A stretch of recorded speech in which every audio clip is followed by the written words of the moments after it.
I don't know any. That's something I've long said, where it's like people are like intimidated by D&D, like oh shit, there's so much, but like knowing the rules is the least important thing. I've Yeah, always stood by that. It doesn't actually that's why matter. I have worked not to learn them.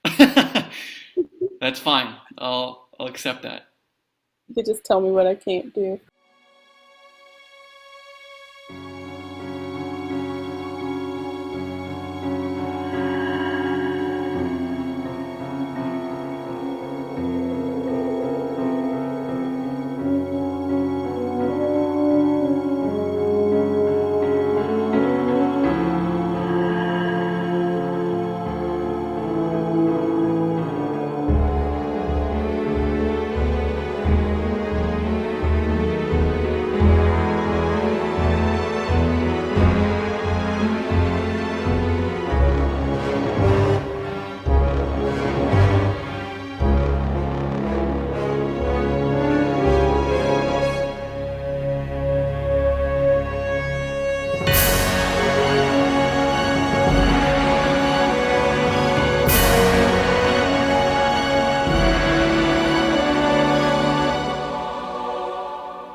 That's canon. I'm not taking that away.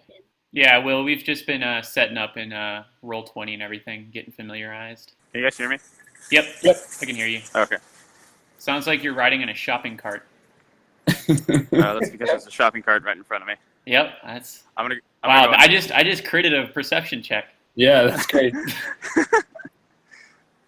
That was a good call. Dylan, what's your character's name? Zabi, Okay. Xavi. Is that how you say it? Yep. Okay.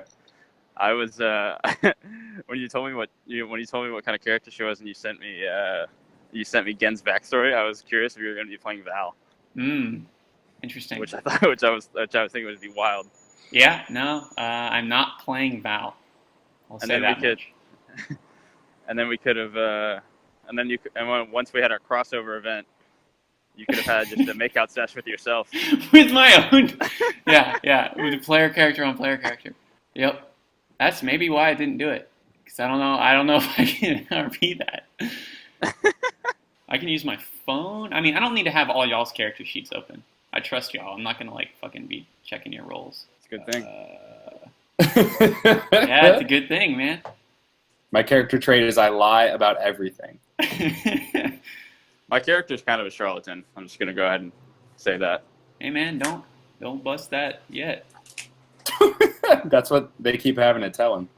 No, that's actually the first thing he's going to say. He's like, "Hello, I'm Levanter. I'm kind of a charlatan." Oh, I'm that's RPing weird. right now. Would a charlatan say that? I don't know. Your alignment just changed, my I'm guy. lying right now. You just got. You're getting DM hammered into an alignment change with your opening sentence. That's some bullshit. I quit. That's your prerogative. We'll go forward with this. Now your key half. I've got some personalized scenarios for y'all three to start this off. Oh shit. Well, now I'm really sorry that I waited until an hour ago to give you my character sheet. Well, I mean, it's not like I'm not doing like that. I don't even know. I don't know Katie's backstory. I don't know anything.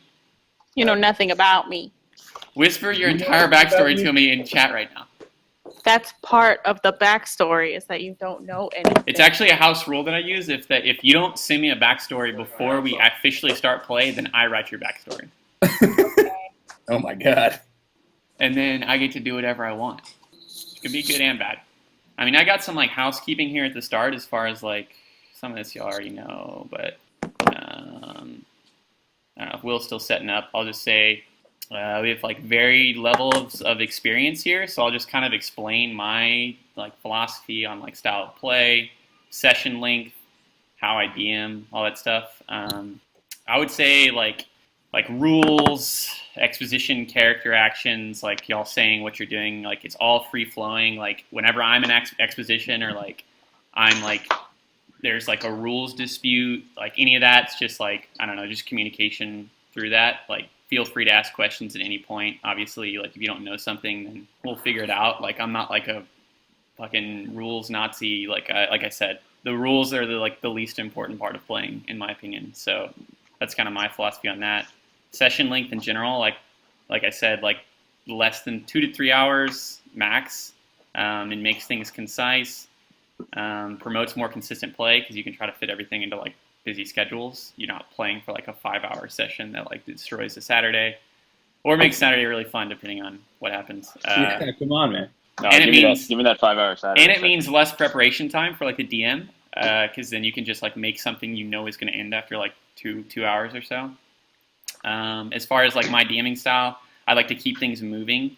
By all means, like talk amongst yourselves, theory craft, ask questions, all that's like encouraged, obviously. But I also just like to keep things like keep rolling with the punches. I like to speed things up when it makes sense, like especially in combat, because that can become a grind when there's a lot of combatants. So like at the beginning, obviously it's going to be leniency, but in reality, like combat turn is 6 seconds.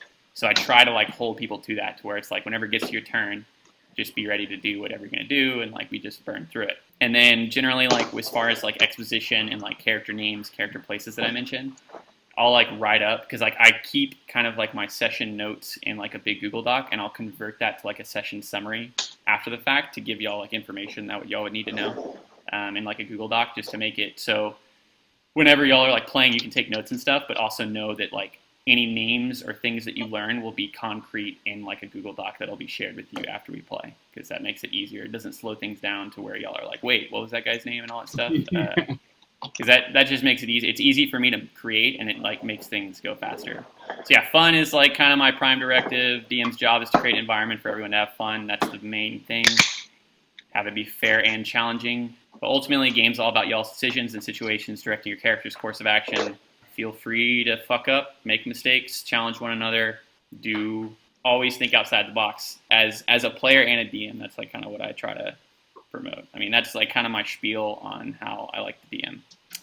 As far as like the world your characters are entering, basically it's a high fantasy world, similar to like Lord of the Rings. There's humans, elves, dwarves, orcs, all the things that you would be familiar with. The difference with this world is it's not like in a constant state of war where, you know, there's like peasants that are like eating scraps, and there's like kings that are cruel, and like all that stuff's true, but in a different sense, because it's advanced past like kind of constant warfare. There's more democracy than monarchy. Things are kind of progressed to the point to where orcs, they've actually been integrated into society and are no longer bloodthirsty like barbarians living in the mountains. I guess similar to kind of like Elder Scrolls, if you've played that. The orcs are just like another race that's people encounter, and they might be still orcish and like bloodthirsty in their own way, but it's not the same as like, oh, they're always at war with the orcs and stuff, like men, dwarves, and elves. So there's still conflicts between people's organizations, still wars, but it's more so like wars are being waged with like ideas and in the shadows. It's happening in different ways. There's cities, not kingdoms. There's like more modern, just socioeconomic, and there's the beginning of machinery and technology, but no guns. There's high magic use. It's widespread and extremely powerful. In this world is kind of like the core directive is pretty much anything can happen is kind of what I want to do as far as like magic. And if y'all have a strong opinion on the type of game you want to play, as far as, I mean, I don't know, people sometimes have opinions on like the style of campaign and stuff, just let me know. And then as far as DM rotation, we can cross that when we come to it. I have an initial campaign intro set up and then some ideas for follow-up, but it's wide open if somebody wanted to take over at the end of this session, which is probably going to take like a couple of actual play sessions, even though it's only like one session. So with all that being said, I would say we can introduce everybody's characters. You don't have to say like anything that you wouldn't want the other players to know yet. Just kind of introduce like what your character is and their name, appearance, basic stuff. Whoever wants to go. Cool. Yeah, sure, I'll go. So my name is Levanter. I am a blue genasi. And when you look at me, I look basically exactly like my picture looks, except the cloak. I have a large cloak I'm wearing that kind of billows softly in the wind, even when there's not wind. My hair is this pale blue color, and it's constantly being ruffled and free flowing, even when there's not wind, similar to my cloak. And I am actually, I'm not going to say what I am. You're just a member of the Blue Man group? Yep, that's right. That's canon? All right. Okay. My name is Toon. I am a young high elf, like early 20s. Whoa, Marshall, your character got way more metro. Yeah. Yeah. Yeah. He went back in time. I don't know. I just googled silver hair elf. Anyway, I'm gonna own it. I'm beautiful. That future, you are beautiful. That other picture was like his future self. It's actually he's created an entire like plot thread. That's his future cursed self, and that's gonna be canon somehow. I'm already like weaving storylines. Okay. Anyway, my name is Toon. I'm a young or a high elf. And yes, as you can see, I am beautiful. I was an officer in the Elven army at Arafel, but I left a few years ago and have been traveling since then. It's a young officer. Yep, You might be a military prodigy, you might say. possibly. Okay. So, my name is Lapis. I am That also 8. doesn't have to be your picture. I searched Druid Tiefling that you can axe that if you don't. If you find a better image that you want to use, then feel free. Just send it to me. I'll find one eventually. It's a placeholder. Sorry. Please continue. Yeah. So I'm a tiefling druid. Basically, I'm just like a traveler. I don't stay in one place very long, and I'm very secretive. So that's all you get. Very secretive. Okay. That's my first thing that I tell people is that I'm very secretive, so that they know that I won't tell them anything. Well, I'm gonna give even less. I like so to be fine. upfront. I'm gonna one up you. Yeah, I didn't say much either. I just described myself. My character is Elfin. She's small and quick. She's got black hair, and she likes daggers, specifically one dagger. Oh. Yeah, there's nothing else y'all need to know right now. Dylan's character's a babe. Zavi is her name, and I'm gonna have to RP a romance with my childhood best friend. There's no I've written choice. fan fictions about this. there's gonna be some fan art, some fan fictions. You know, just let it Yeah. roll. Like whatever already got feels, Kaylin can be our chief of fan art. whatever feels right. Let it fly. All right. So I want some anime tunes drawn of this D&D campaign. Done. What you don't know is that they're already started. They're already in the headcanon. It's just got to be produced now. So the only other thing I need from y'all, and like y'all can be vague with this as well. This is just kind of for flavor. A short explanation of the last thing that you were doing in the world. Where was your character last seen, and what were they doing? Because you're not going to be there anymore. Levanter had actually just gotten off a ship off the Sea of Storms, and he was returning to go. He's walking back from a tavern, having collected some coin. He went and spent some money, got a little tipsy, and he's on the way back to his mom's house. On his way back to his mom's house? Yeah, he's a good son. He takes care of his mom. Oh, shit. He's mama's boy. So he's a good man. Yeah. Need the world map. Westfrond, you said? Westershed. Westershed. Westfrond also something? I don't know. Maybe that's just in my head. Your map, not mine. It is. Yeah, it is. I'll be honest, the world map and like the world lore. The world map I created a year before, like a year and a half ago. And I just hey, I'm gonna make a world map that I'm gonna use in the D&D campaign one day. And then I made all the lore stuff later on, just looking up like art and like trying to fill it out. And then I solidified it once I knew we were gonna be playing at the start of this year. So that world map is old. All right. So Deep lore. Toon was last seen in the southern steppes. He was traveling and just sort of exploring, and was headed towards Evelyn, looking for some work for hire, or like to be hired as a hunter or something. Okay. Running light on the coin. Okay. Where was Lapis? Or how do you say Lapis? Yeah, it's like the stone. It's like the stone. Lapis lazuli. Lapis. Okay. So Lapis was last seen going into the Forest of Shadows, and that's it. Forest of Shadows. Sick. Okay. Damn. All right. I'm Kicking this thing off. So, what do y'all see now? Y'all should be on the next little map. Some fog of war, and we see our tokens, and it looks like maybe we're at a bar. Yep. Yeah. That's what I see. Okay. A tavern. I can't grab my token though. You cannot grab your token. All right, that's actually fine. I can grab mine. I can grab mine. Okay. That's some Why bullshit, can you Dylan. not grab yours? It's not a huge deal. Okay, so you all find yourselves. We'll start with Levanter. Levanter, you find yourself sitting in a bar at a tavern. Your whereabouts are unknown. You don't know how you got here, but you feel good because your favorite beverage lies before you. It's prepared by an unseen hand with care, and you realize you are in desperate need of refreshment. It's dead silent around you. For the moment, all you hear is the sound of your own gulping as you drink this beverage. Toon, you are seated next to Levanter, but you don't notice him because you're enthralled by a riveting story being told by the bartender just before you. He, or she, or it, cleans a glass with vigor and speaks to you in a language you cannot quite articulate but somehow can understand.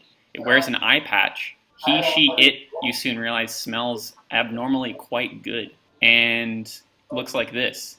And you realize this bartender is an illithid, also known as a mind flayer. But this story is good. Good as hell. And right now you find yourself enlightened by the extraordinary tale being woven by this bartender. Lapis, you sit next to Toon. And you're struggling because you've just realized something. You know in no uncertain terms you are in a dream. And you have some semblance of control, although such a feeling is mostly unknown to you. Whatever emotion lucid dreaming would bring to you, you would now be experiencing. To your right, you see a pointy-eared wizard, a blue man with a blue cloak on, and then on your left, you hear the consistent whooshing of the air, steady and almost silent, but not quite. If you looked over to your left, where such a sound was sourcing, you would see a small elfin girl with black hair facing forward with discipline. She is seated like a small child in her chair, in her stool, with the bottoms of her boots on the bar stool and her knees coming up to her chin. Her crouching form looks almost meditative, and she effortlessly spins a knife in her left hand while drumming her fingers in her right hand at a cadence you inexplicably recognize as the beats of a waltz. This dream is getting weirder. Suddenly, she grips this knife, which you realize is all black, both the blade and the hilt, and she slams it into the bar, stopping abruptly. She turns to you, smirking and squinting. You can see her entire body is filled with tension, and she's holding her breath. She lets out a sigh, saying to you, "Something isn't right. I don't feel like I'm in control." She looks you in the eyes. Do you? After she says this, the tavern around all of you lights up and becomes visible, and you see it's packed full of people of all kinds, or maybe not people. And you see they are all spread out almost evenly, and they're moving, they're in motion, they're all dancing merrily and in sync. You can hear no music, but you can feel it. There's wraiths, ghosts, skeletons, gargoyles, there's a raven, there's a ghostly wolf. All of you see this as you turn around your bar stools, maybe in unison, and then it all fades to black. Okay, so for each of y'all, the way we're going to start this is y'all are going to be in separate locations to begin this, facing some sort of ordeal, let's say. And we're going to kind of take turns encountering whatever y'all are individually experiencing, and then something's going to bring y'all together is essentially how I'd put it. So we'll start with Levanter, kind of the same order y'all are sitting in the bar stools. So you awaken once again. Okay, all of y'all should be on a screen now where you can only see Levanter. Yep. So you awaken sitting pleasantly, almost in a pose of meditation before a glass screen, and before you see a hallway lit through this glass screen that's visible. You see a hallway lit with small candles leading in unseen distance, both left and right. And you see rugs on the ground. Let me reveal this so you can see at least this much. It's just wooden flooring. It looks kind of nice. There's candles lit up on the walls, and there's these rugs on this wood floor. At your back, you feel a slight breeze, and if you were to look behind you, you would see you're sitting on a small sliver of stone between this glass paneling and a chasm of darkness, just a big drop-off. It extends back as far as you can see. On the walls directly next to the glass, kind of on the sliver of the stone, there are two separate scrolls attached to each wall. So I would put kind of on each side of this wall, there and here. There's two scrolls. One wall is several paragraphs of writing on, I guess I would say if you're facing the chasm of darkness now, on your right side is several paragraphs of writing in a language that almost looks like code. And on the left, you would see kind of what looks like an alphabet. but it's not letters you know. And yeah, what do you do? Well, this is fucking weird. I guess I go inspect both the scrolls. Yep. Okay, so like I said, the one with the colors on it is kind of like the alphabet, and the other one is like what looks like writing. It would be like sectioned out paragraphs as if it was like a message of some kind, but it's in a language you can't understand. You can roll an intelligence check to kind of like correlate what this might mean. Oh, you filled out all my shit for me. I filled out your token. Yeah. But yeah. I don't think I did anything okay, with your I'll roll intelligence right now, and then I can just do it. No fuck. Yeah, I was saying like for as far as getting stuff into roll 20, it's not a big deal right now. 12. Okay. You would be able to know just in general that like as you're like going back and forth, like referencing both, you know that the message, the characters in the message line up with what looks like the alphabet of characters down the other wall. And there's a correlation between them. It's quite clear. And kind of as you're like doing this, and maybe it takes a couple minutes, you hear back behind you in the darkness, about 90 feet, like it's pretty far. You hear kind of like a whoosh of air, and you see like out of the darkness like a wall appear that looks like it has something on it that isn't good, and it's gotten a little bit closer. That whoosh of air was Wait, so where is it, sir? Far into the chasm. Wow. It looks like it's going to get you. This is a weird fucking dream. So previously the kind of darkness was stretching back as far as you could see, and now you see it's like there's something that's moved closer to you, and it looks like it's the wall. Okay. And you can see now it's kind of like it's getting larger, but like at a slow and pretty steady speed. So. Okay. Okay, so there's some stuff going on with these scrolls. So which scroll has the alphabet on it? Can I take the scrolls off the wall? You could try. Like they're just like they're fixed. Just you can't. I mean, it looks like they're flush with the wall. There's no nails in them. You don't really know what's holding them up. Okay. And can I move over here, or am I stuck? You can move. Yeah. So like this like just off the edge is kind of just like a drop off into darkness. You don't know where it leads, and then there's just a glass paneling here that looks pretty thick. Like that's the thickness of it, and it kind of I guess it stretches up further, and like it's like. You can't really see when the glass ends above you. I guess I would mention that. I didn't say that earlier. But it's like pretty tall. Like it's just the wall goes all the way up. Okay, but I can see beyond it. Yeah, you can see beyond it. You can see through this glass. You can see this hallway with like rugs. It's like well lit. It looks like a manor. It looks like a nice house that you're in. Okay. I'm going to cast Misty Step and try to teleport beyond the wall. Yep. So pretty much like you've used Misty Step probably a lot of times in your life, and as soon as you try to like start thinking about casting a spell, it just like fizzles in your mind. Like you can't get past the incantation even. And you can roll me an intelligence, I would say, or arcana to like understand what that meant. But I would say now this is still happening. This is gonna happen simultaneously. We'll switch over to the situation Toon is in, which I have his token. Okay. So Toon, so you awaken on the floor in a dark room, and there's like it's just like stone flooring.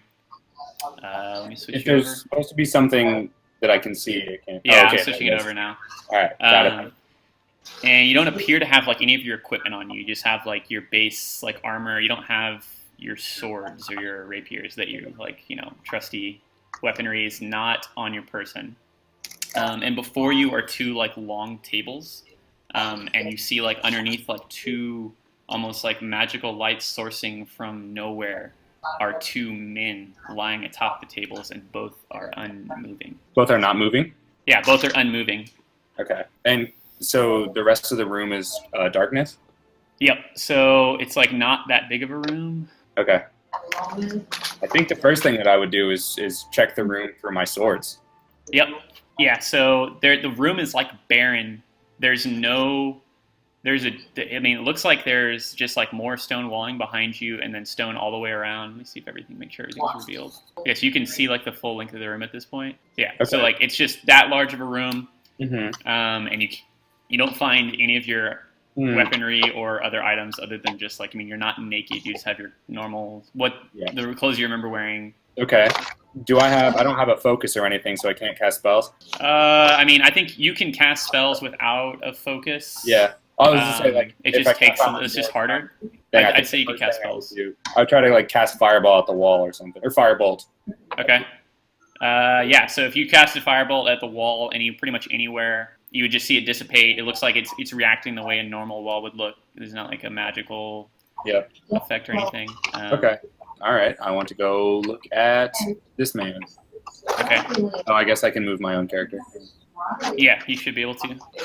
Okay. So the man on your left he's lying on the table looking up. He's strapped down, not moving. You can kind of just tell, like inspecting him, that he's not breathing. And upon closer inspection, you can see it's not a man. He has a greenish hue to his skin. It looks like it's a half-orc. He's bald. He looks like he was middle-aged. And he wears large, kind of beefy, ornate orange and brown armor. And there's a giant hole in the breastplate, like a sliver of like, as if like something protruded through it right into his chest. Like a circle like this, or like a slit, or what? Like a slit, but it's pretty big. It's like as if a long sword did it, not like a dagger. Okay, it's a slit, but it's open outwards. Okay. Yeah, I mean, it looks. If you could roll like, I mean, this is like passive. It looks like something ran him through his chest plate, right? But, like where his heart from is. behind is what I'm trying to. Or sorry, just the way that you described it, I'm curious. You could roll like an intelligence to see, or an investigation to see if it was from what angle. Sure, let's do that. Let me try to roll investigation. Oh, I'm good at that. Ooh. That high ass intelligence. It looks like he ran him through like straight, like the sword went in front facing. Okay, and I can't. He's strapped down, so I want to. Can I try to like flip him over or move him in any way?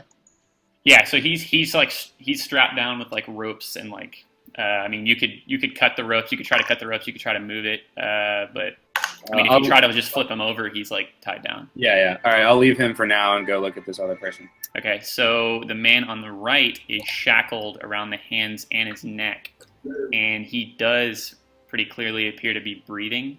And this is a halfling. He has short brown hair and he looks young, and he's wearing dark clothing. Okay, I would like to attempt to sort of shake him awake, kind of like snap in front of him and see if I can. So yeah, if you slap him and shake him, make some loud noises, he kind of like doesn't appear to react to that. He continues to breathe, and it looks like he is like alive, but I would say like you're a wizard. This looks like it's like this is sleep induced by magic. You would be able to garner that from doing what you just did and being a wizard and knowing maybe what the sleep spell would do. This is like sleep that'd be more difficult than normal to like awaken from. Okay, and the rest of the room is barren? No. So above, you would notice now going to both tables, something similar between each of them. They're on like the head, right next to the head of each person, there was like a piece of paper, like a scroll on the table, and it has a symbol on it. And the symbol almost looks familiar. It's not like a language symbol, but it's like something you feel like you might be able to recognize. You could roll me a wisdom check. Is it magic or? You can roll Arcana to see if it's like magical related, but it almost looks like this is like symbology of like, I mean, you're intelligent enough and like a wizard has to research to learn things that this is symbology from like ancient times, maybe even a thieves' cant. You would probably know about. It's just like a symbol that people use to communicate. Okay, and what did you say I should try? You could roll a wisdom. Okay. Or, I mean, I would say, wisdom or intelligence. You probably would use your intelligence. +0, just. Yeah, because your wisdom's low. Yeah, I'll use that. So you know that these symbols, while not like perfectly understanding their translation, the symbol on the guy that appears to be dead is kind of conveying life, and the guy that appears to be the halfling that's breathing has the symbol of death. And something else you would recognize you probably would have known this earlier if you walked all the way around the room, and I forgot to mention it, but there's a long sword on the other side of the halfling's table, kind of like leaning up against the table. There's a long sword that you don't recognize is not your sword. It's a straight up like long sword, and it just has like stained blood on it. Okay. Okay. Well, I would like to take the pieces of paper and swap their places. Okay. When you try to like pick it up, you realize, and you could roll an Arcana check at this point. You kind of mentioned like, is it magical earlier? Mm-hmm. You realize you can't move them, but you do realize that maybe like as you're trying to do that, you're like, maybe this is something that you've dealt with spell scrolls before. This doesn't look like a spell scroll, but Boy. it looks like that's a pretty low roll. Yeah. It looks like it has some magical nature to it. Okay. All right. And with a sort of a quick scan of the room, there's nothing else obvious that I would notice. No. Now, outside of what I've already described, no. Okay. So the paper is on the table just above the heads of the men. Mm-hmm. Okay. And I can't pick it up. So at this point, I would say we can switch over to Lapis's situation while you think about that. So switch you over. All right. So you, Katie / Lapis, find yourself on a seashore, and it is dawn. The sun is like shining over the waves, and you're close enough in lying down in the sand to where the waves are actually like lapping at your feet. And you're wearing like the normal clothing you remembered wearing and everything, but you don't recall how you got here. It's peaceful for the moment, but you do hear something or someone or some entity speaking behind you. I guess you're facing towards the land and away from the shore, actually. So you hear something speaking behind you. Yeah, so you're on the shore, waves are at your feet, you're sitting down, you don't remember how you got there. It's peaceful for the moment. It's like dawn is rising over the edge of the horizon, the ocean.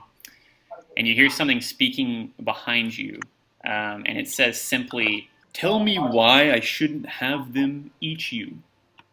And you see in the water, just a few meters from the shoreline, is a figure, like a large bestial figure. And you can roll me a nature check to see if you know what this is. Okay, so that's 20. It's just at the edge of the waves, kind of like half in the water, or like mostly in the water, but you see it like peeking out, so where you can see some of his features. And it looks like a large, like, it's not like the size of like a whale, it's more like the size of like a larger dolphin, but it has like tentacles, it has like 3 eyes on its forehead, like poking out, and it's speaking to you kind of like it's a voice you can hear, but it's almost like it's in your mind, speaking telepathically. It's not saying it out loud.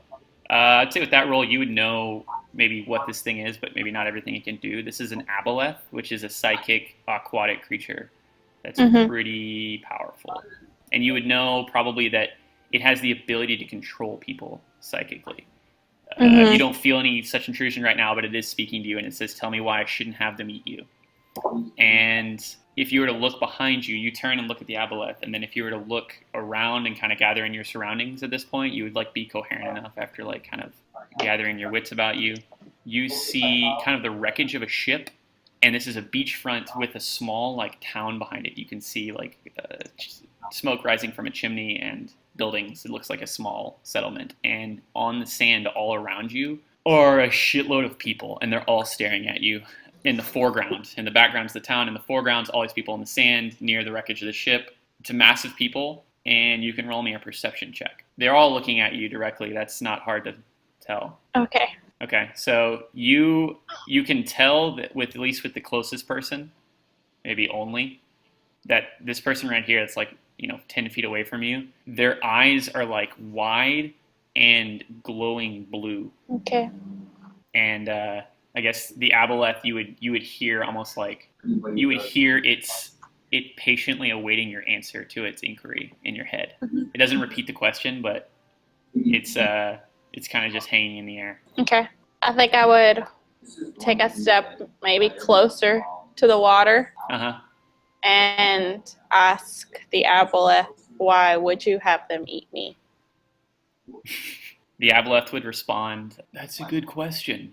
Maybe just because I wanted it, because I can." Seems arbitrary. I guess it must be kind of boring being a giant fish, telepathic in the ocean.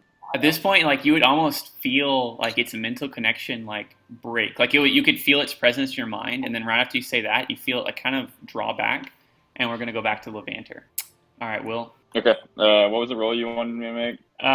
Intelligence roll to try to figure out, like, at this point, you can kind of draw that, like, you're going to need one thing with the other thing to figure this out, and you can roll an intelligence to see how well. Well, I rolled a 3. Okay, so you spend like another Actually, like another couple of minutes trying to like cross-reference, and you're just like, maybe this isn't something you're that good at. Like maybe you weren't good at that good at math, and you hear the whooshing sound again, and you can almost see it now closer. It's like a dark wall that's like moving closer to you, and it's moving slowly, and then like at certain intervals, it just rushes forward another like interval, and then continues moving slowly. Okay. I guess I try to like. I guess I'm gonna go ahead and this is not ideal. All right. Minus one I intelligence guess I'm gonna checks. try to. I know. Intelligence not Levanter's strong suit. Okay. So I basically don't know anything about like what I'm trying to read, right? Well, you know that at this point, like even attempting to do it and just not succeeding, you know that the alphabet-looking thing is like the key to understanding the message. It's like code. You would know that it's something that you're going to need to like progress on. Okay. I guess I keep. Can I Yeah. keep trying to roll? So is it intelligence or is it? It's intelligence. Anything, I would say, yeah, intelligence. It's just a straight intelligence check. Maybe investigation. Okay. I mean, you could roll an investigation. It's like similar. It's the same. It's the same thing. Yeah. If investigation is better for you, Oh, okay, you that's could use better. that. Okay. So you know that the message, you can almost like start to decipher portions of it. It's telling you, or it's like describing how to deal with the glass, and it kind of mentions that it needs to be struck in a specific place in order to get through it. And like as you figure that out, then you have like this eureka moment where you're like, oh fuck, I get that. Like you're cross-referencing, you're going back and forth, and the wall whooshes forward once again, another interval, and it gets closer. Okay. Did I gain any insight into like where it needs to be struck, or I just know it needs to be struck? Yeah, just that much. You'd have to continue to like you only deciphered part of the message. And my spell fizzled when I tried to cast it. Yeah. I guess Okay, I said you slot? could roll an Arcana to Oh yeah. to understand like what that meant. Yeah, it's almost like you've Oh, maybe shit. experienced this once before, like anti-magic fields that just like fucking just negate what you can do with magic. All right. I start pounding on the wall in different places. Okay. You could roll me an investigation for that. I mean, you could roll me an investigation based on like how much ground you're able to cover with this like random firing, and then roll me a strength check after like that. Okay, so you find a couple of places where you're like, oh, this looks like something, and then you just like you're punching the shit out of it, and like it kind of hurts your hand, but you don't feel a ton of give while you're doing this. And like I would say, you've hit enough areas, you know which areas it's not in this time, and then like I would say you would get like within this like round, you would get another opportunity to do anything. So I'll switch over to Tune again. Yeah, so the last thing you learned is there's a sword there, and the scrolls they don't look like spell scrolls, but you understand based on being a wizard and using spell scrolls that these things might have the properties of spell scrolls. Mm-hmm. And the dead guy has life, and the alive guy has dead. Or dead. Yep. Okay. Can I want to go pick up the sword and bring it over to the half-orc and sort of compare the size of the sword and the blood and see if that's what the wound is from. You could roll me. This is more so like you can kind of implicitly understand this is probably his sword based on the coloration of his armor and the sword itself, because the sword has like symbology on it as well as the armor. So I'm going to make you roll a wisdom, I would say insight check, to understand what the symbols in the armor is, and like if you know in the world like what this armor might have meant. Okay, so you know that this is the symbol of the Red Scar Company, which is a mercenary organization of mostly orcs that is kind of like pretty brutal. They'll take contracts to murder people, like raid like caravans. They're not they're not within the law really. Like it's like mercenaries. They're like legal way of mercenary like organizations in like many cities. But like Red Scar is one of the more brutal ones. And you know this guy is Red Scar. And I would say with that role, you'd also learn that Red Scars are pretty like these are orcs who almost like embrace the like bestial tendencies and like they're super racist and they hate halflings most of all. You kind of be able to draw a connection knowing this is an half orc next to a halfling because halflings represent like everything they detest. They're like smaller, weakling, the opposite of an orc almost. So I would say with that insight check on a +0, you get all that. Yeah. Okay. So it's his sword. He's got life, and he's got death. Wizard with 0 inside bonus. Nope. Insight's wisdom based though. Insight's Wizard doesn't wisdom. need that. Oh, insight's wisdom. Yeah, right. Never mind. Oh shit, my insight's dope. Insight was intelligence. Yeah, whatever. I see you with the -1 intelligence, arcana, investigation. I'm more of an intuitive guy. Yeah. Okay. So I want to try to cut his traps with the sword. Okay. Yeah. So you would, skilled swordsman as you are, you're able to do this like cleanly, kind of, and you notice that the straps just like are either made of a material or are defensible like enough to like they're not easily broken with this sword. And the sword doesn't look like it's like magical or anything. It looks like a pretty basic sword, but it basically doesn't get the job done. So I can't cut him free. No, you're trying to cut the half orc free. Yeah. No. Okay. Well, so I'm thinking that this guy, that the halfling is supposed to die, bring the orc back to life, or that the orc needs to be brought back to life, but I don't have any way to bring people back to life. And you said I could cast spells or could not? You can cast spells, yeah. I would Okay. say it just takes longer. It's harder without your focus, but Yeah. it's still possible. Okay.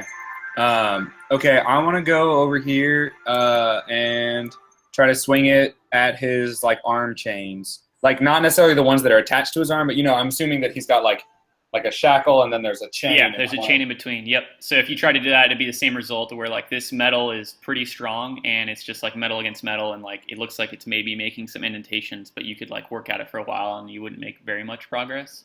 Okay. Yeah. Okay. Well, I think Toon would get frustrated at that and strike the table. Okay. Okay. Boy. Okay. At this point, I would say you would hear a psychic in tone in your mind, a message that you probably have experienced before as a wizard that says, "Life or death, you must choose one." You would maybe like even you could roll me an insight at getting that in your head. Yeah. With combined with the knowledge you already knew about the scrolls being magical. Come on, baby. Please. Natural 20.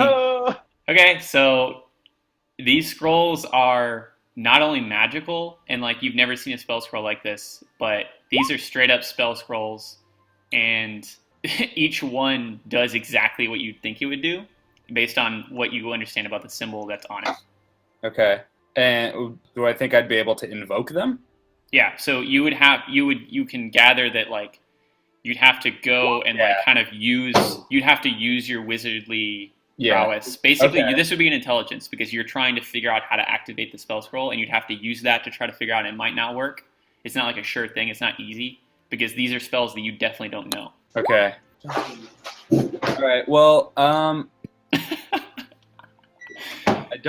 don't think that I would kill or try to use a scroll that would have a death sign. So I think I want to go over here and try to use this one. Okay. I would say roll an intelligence check with advantage. Oh. Oh wow! Oh. What the fuck? What? I said that as you rolled it, and like that's fucking parody. Holy That's shit! incredible. It's a perfect offset. So I'm gonna say you like hold it, and it begins to like you feel power that like almost forbidden, especially to someone like you and like at your level of intelligence with like using magic. And this arcane energy begins to like rush forward from the spell scroll, and it's like it's white. It's like white light, and it starts to envelop the form of the man on the orcish man on the table. but then you see the white light kind of turn dark and bubbly, and it starts just like enveloping his form quickly, and like you see him start to move, and we're gonna cut to Lapis. Okay. So actually, Lapis, roll me a charisma check with advantage based on the last thing you said to the aboleth. Wisdom check. CLL. Yeah. What does advantage mean? You roll it twice and you take the higher. Okay. 20? Yeah, a d20 plus your charisma modifier, whatever it is. Oh, okay. Okay. 13. You actually, the aboleth, like I said, it draws out of your mind. And it just sits there, and you see its eyes. It has 3 eyes, like, vertically on its head, like, leading up into, like, a fin, and its tentacles are just kind of, like, floating in the water. And it's looking at you. Its mouth isn't moving or anything. Like I said, it's speaking in your mind. But its eyes, like, blink, kind of, like, in unison, or, like, kind of fading away like that. After you say, this seems kind of arbitrary, like, why would you have them do this? And it, like, continues to look at you, and then it comes back into your mind and says, like, you're right, it is. And it starts to fade away. It starts to fade away back into the ocean. And when you like turn and looked at the townspeople that were all like kind of staring at you, and at this point you get a better look at them. All of their eyes were blue, wide open, unblinking, staring at you. They all kind of like look around at each other, and you hear like some murmurs of like confused speech, and they're like, and then they all like it's almost like they don't even know you're there anymore or recognize you, and they all start to just like disperse and like head back towards the town. It's like the beachfront, like in front of the town. There's like some people standing on the boat over there, and like one of them just goes back to like collecting things from the boat. Like they all just start dispersing and going to their respective whatever they were doing before. It looks like they're like just going away. Lapis pulled the aboleth off and immediately solved your puzzle. Yep. I just like was sassy and it solved my problem. That's sort of how I do things. I won't say much, but that was Occam's razor, baby. Yeah. So you actually like, as you're like watching this, you like if you were to turn back around, maybe like you're like, hey, where's the aboleth going? Or like, is the aboleth still there? Like, what happened with that? You turn around and like the ocean's not even there anymore, and you find yourself, you're kind of staring out at like almost, you can tell it's the same sea you were just looking out at, the ocean, and you see it's not an ocean, it's a huge lake, or like a sea rather, not a lake.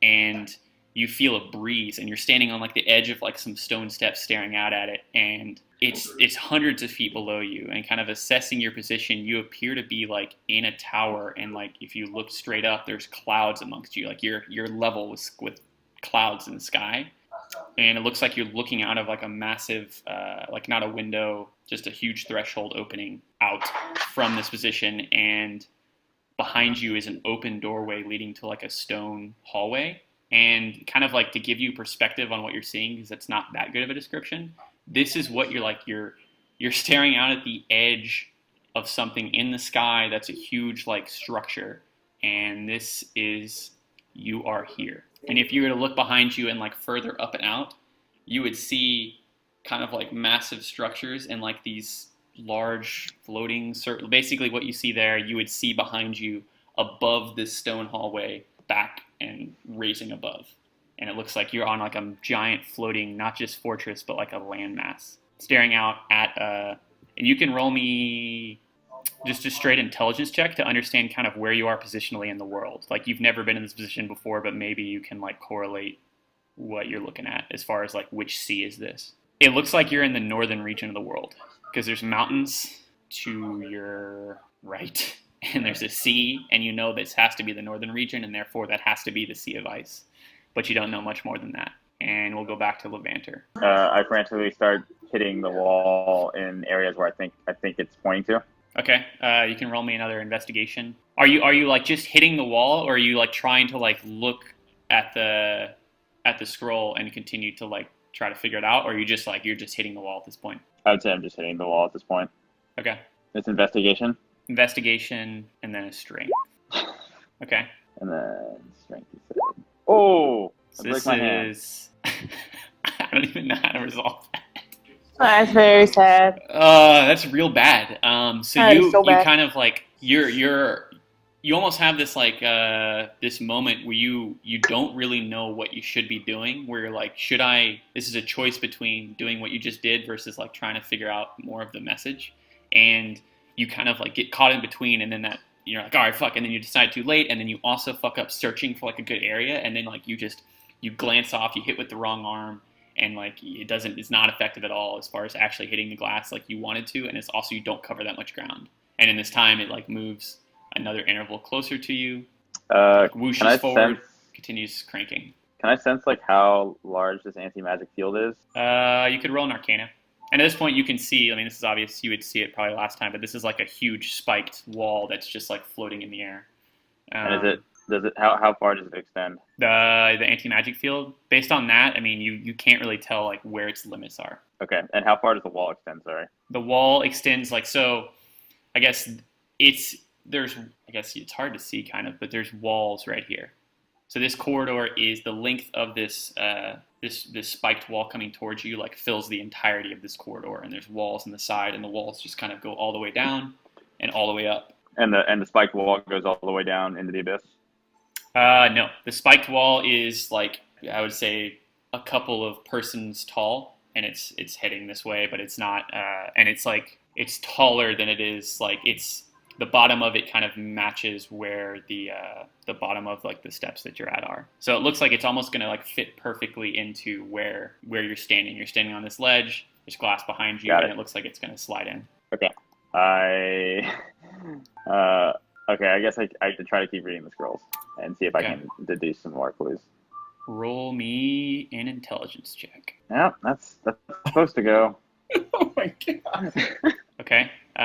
So based on correlating, I'll give that like a +2, so it'd be a 10 probably, because based on what you've already done some work as far as trying to figure out where to hit. You know which areas it's not, and you've deciphered that you need to hit it somewhere, and you decipher a little bit more that like it's an area where the glass, like this is something that like is incredibly difficult to do because it has to be such a perfect strike in this area. That's what makes this like a difficult thing, and like the message makes that a point where it's like you have to be sure you're hitting in the right area. Okay. So I'd say like you would be able to get a pretty good idea of where to hit it.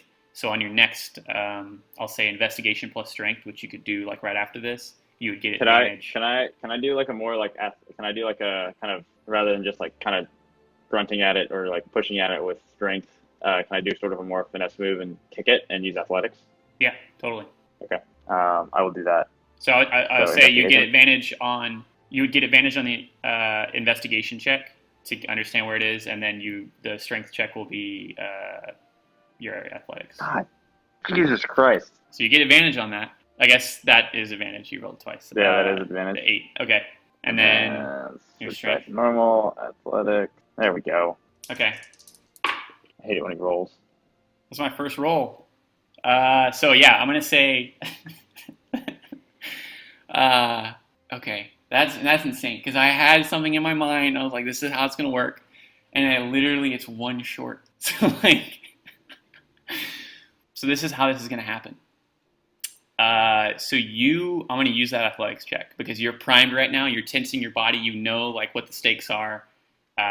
You maybe even counter traps before, so you know like they suck, and you kind of like figure out where you want to hit it. And then you kind of like, you get your roundhouse and you try to kick it, and like you almost see it like start to crack, like you were close to the spot you were supposed to hit, and then you feel like behind you like there's like an anime spark in the air, and you know that it's coming. It's like it's doing another interval, and there's no more room, and and you kick it, you see it crack, and you're like, oh, I'm close, and like right before you can like make another move, this thing comes crashing in. And it like collides with you. Wait. Okay, so I can't make another move. So I'm using that same athletics. I mean, I would say like, yeah, there's no more time. So there's no more time. This chat's cracking me up. How do I disable this? I'm breaking DM right now. So you kind of like, as this is happening, you're like foot still against it. It comes up behind you. You cracked it. It collides into you. You slam into the wall, and then the glass immediately breaks. You go through, getting hit in the back of the head with the spiked wall, your head slamming into it. I'm going to say you're going to take some damage, but you like shatter through the glass, and this thing kind of stops here, and you are just in the hallway now. The glass is broken, you're on the ground, you're bleeding, but you're not unconscious, and obviously not dead, but you're going to take some damage. So that's what happens. You shatter through, and you're just like on the ground, gathering yourself in this hallway, which you've now ruined this rug with your splattered blood. I should have done what I wanted to do. Which was what? Damn it. I wanted to just jump off the ledge. That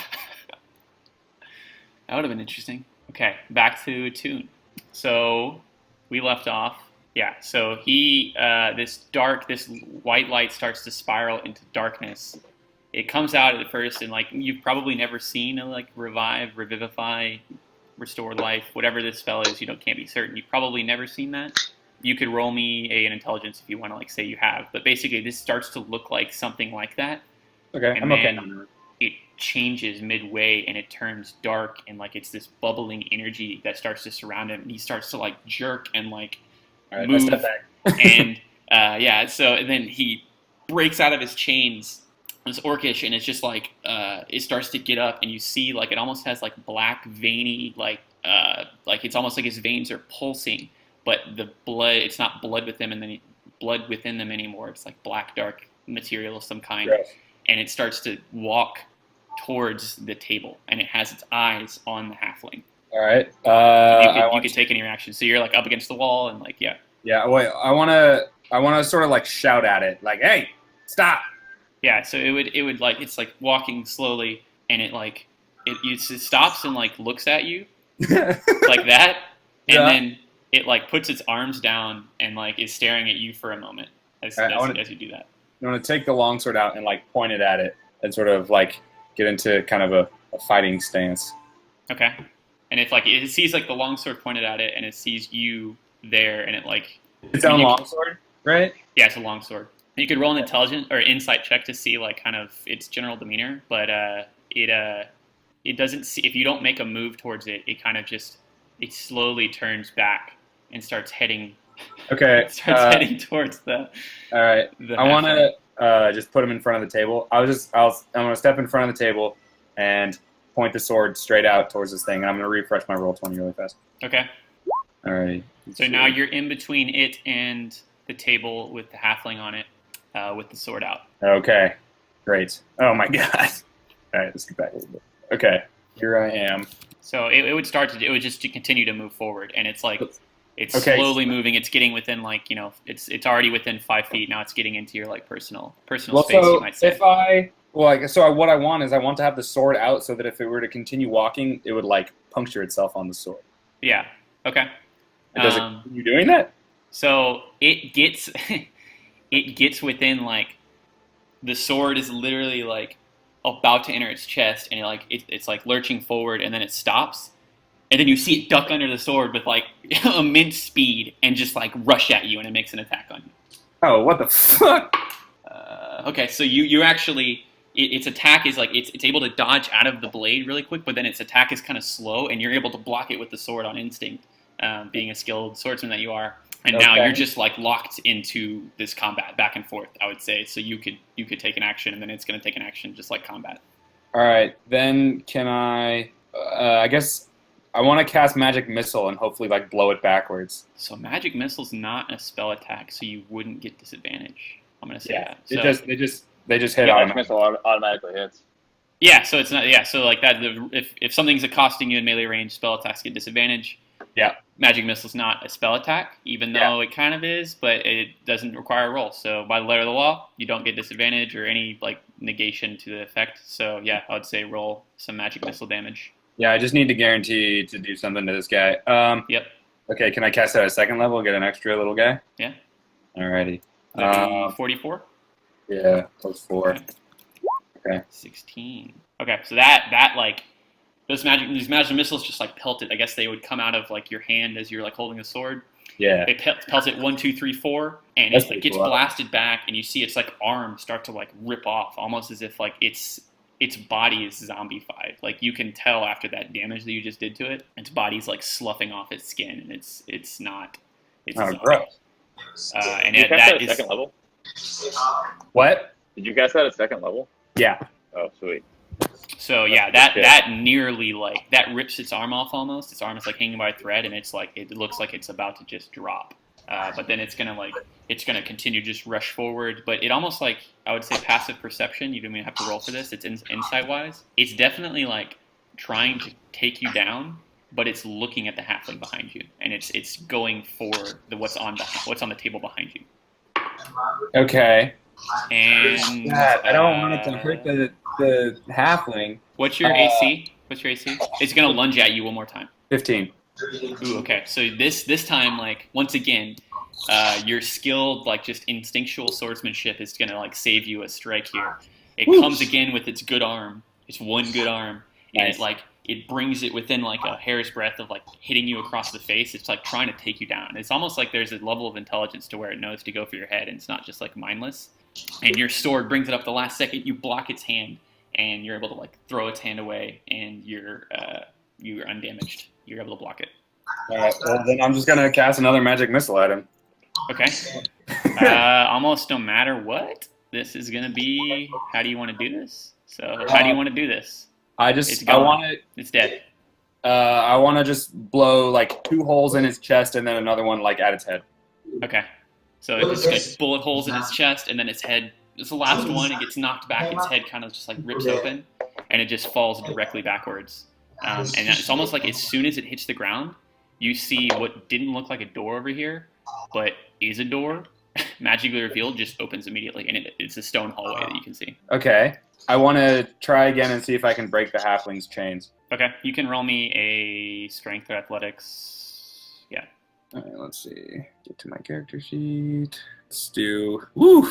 That's not what I'm good at. Okay, so you get some solid strikes on there, but it's still the same effect, as in it's not breaking the chains. But Okay. I would say to each one of you, I guess I would go through this. So you, whenever as soon as that magic missile hit, fell to the ground, door opened, you also hear, similar to what you heard earlier, telepathically in your mind, you heard the same voice. It's the same voice that you heard earlier. I would give that to you for free. You wouldn't have to roll. You hear the words, Sisig knows you, and it's spoken in the same tone. Size is that. Wait, so that's not. Oh, Sisig knows you. Okay. And then Lapis, you hear as Am I done now? yeah, essentially. Okay. So you could walk out into the stone Yeah, hallway, I wanna- and you actually see your weapons are just waiting for you around the corner over All right. here. Yeah, I want to leave. Over actually this side. They're like right here. So all your gear that you didn't have on you is actually just waiting outside on the stone. Like Okay. I want to just toss the sword on the ground and just like really quick run and grab it and hug my swords. Okay, yeah, you're probably not away from them very often, I would say.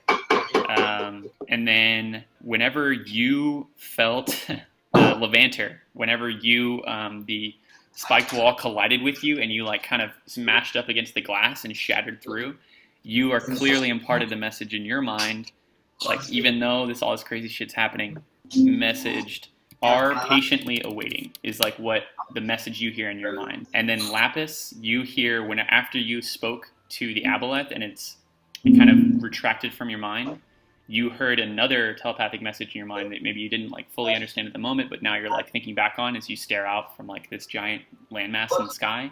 Divine favors. So each of y'all hear that, and then each of y'all now kind of collectively are faced with Levanter is in a hallway, kind of like a wooden hallway with rugs that kind of leads in like one clear direction. The other way kind of leads to like a dead end. Same with you, Levanter, except it's like a stone flooring and stone walls. And then Lapis is outside, and his structure kind of like leads kind of like open air, like a labyrinth straight ahead, and then turns to the right. Okay, I'd like to walk down the hallway. Yep. All right. What do y'all see? I see black. A lot of black. Oh wait, Scroll no, to the never far mind. right. No, scroll Oh, to the right. Caitlin. Okay, I see the 3 things. Yeah, some of y'all's names are showing up, some of y'all aren't. I mean, it's pretty clear who you are, but I always like having the names on there. Oh, brother. I mean, stranger. Yeah. So we got some music cue for this. So each of y'all are kind of like you're escaping the various situations you were in. I guess escape isn't the right word for some of them. Each character. Levanter's like just like kind of sitting on the ground bleeding, and he's like, oh, Yeah. I want to be back in the dream with that I need sexy to elf. determine how much damage you took. Ooh. So Levanter, you took 16 damage. Jesus. So you got pretty badly battered by the spikes and the glass double whammy, Homer Simpson style. You all begin to walk down these hallways, and like you're kind of heading towards the only like real direction you can go. But you notice that there's like, for all of y'all, there's art. There's paintings on the wall. Whoa. Big old paintings. Yeah. Oh damn. Okay, and so I'll start with you, Levanter. So like for each of y'all, I mean this is collectively, but each of y'all is featuring varying art and decor on the walls, cultural influences, different styles of paintings. I mean obviously you can see some of them are like large murals, and then Levanter's are, I'll just go through them. So Levanter, as you walk down the hall, you see a series of paintings. Each features a group of wizards, and by context, you can tell the action is taking place over a long period of time. Like it's the same wizards in different. It's like the Stations of the Cross, but like fantasy wizard style. It's the same people in different locations doing different things, and it's over a long period of time, maybe even generations. And you see as you progress and walk down this hall, the age of the paintings clearly shows. As you go forward, the paintings get older and older in age, and it looks like it's like almost like working in reverse order. You were started at the last position, and the last position was like kind of like the wizards going their separate ways, and the world was like at the foreground of their position, or they're at the foreground, the world's at the background, and it's kind of like a generic. And then as you look through them, it's like them progressing, kind of creating to get to that.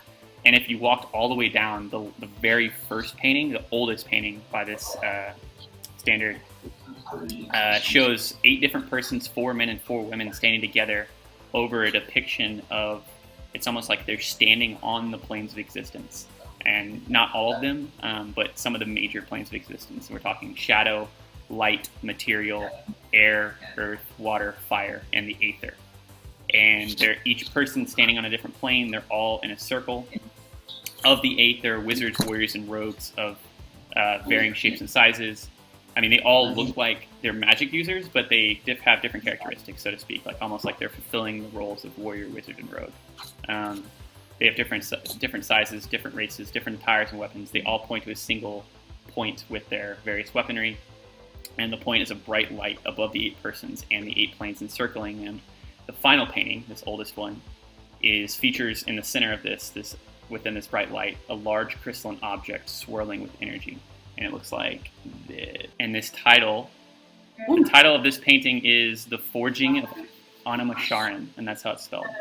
And you can roll me whatever check, I'd say intelligence, history, arcana would all be applicable here. All the skills that I don't. I know, I feel like you and I should have switched. Here's a punching fan. That really gets Okay, so you know the name Anima-Sharan. It's like an ancient like artifact of power, and that's it. Which, okay. I mean, you can kind of tell that's what this is, but you would know based on that role that this isn't like fiction. This is something that actually wizards, ancient spellcasters, and people, sages, people that know things, librarians, have spoken about as something that did happen in the world in ancient times, like long, long ago. Okay, Levanter's pretty indifferent to all this. You can see like it's typewritten. He's like hardly looking at the paintings. He's like, God, where the fuck am I? What the fuck is going on? Okay. I got something for this next one. Another music cue. Tune's next. So you walk down and you see like this circular painting on the end is kind of like this large vista, and it's kind of like curling around the wall almost. And you see this painting. It's massive. It's almost of cosmic proportions, and this is what you see. Oh snap! Okay. Toon is very interested in this. Okay.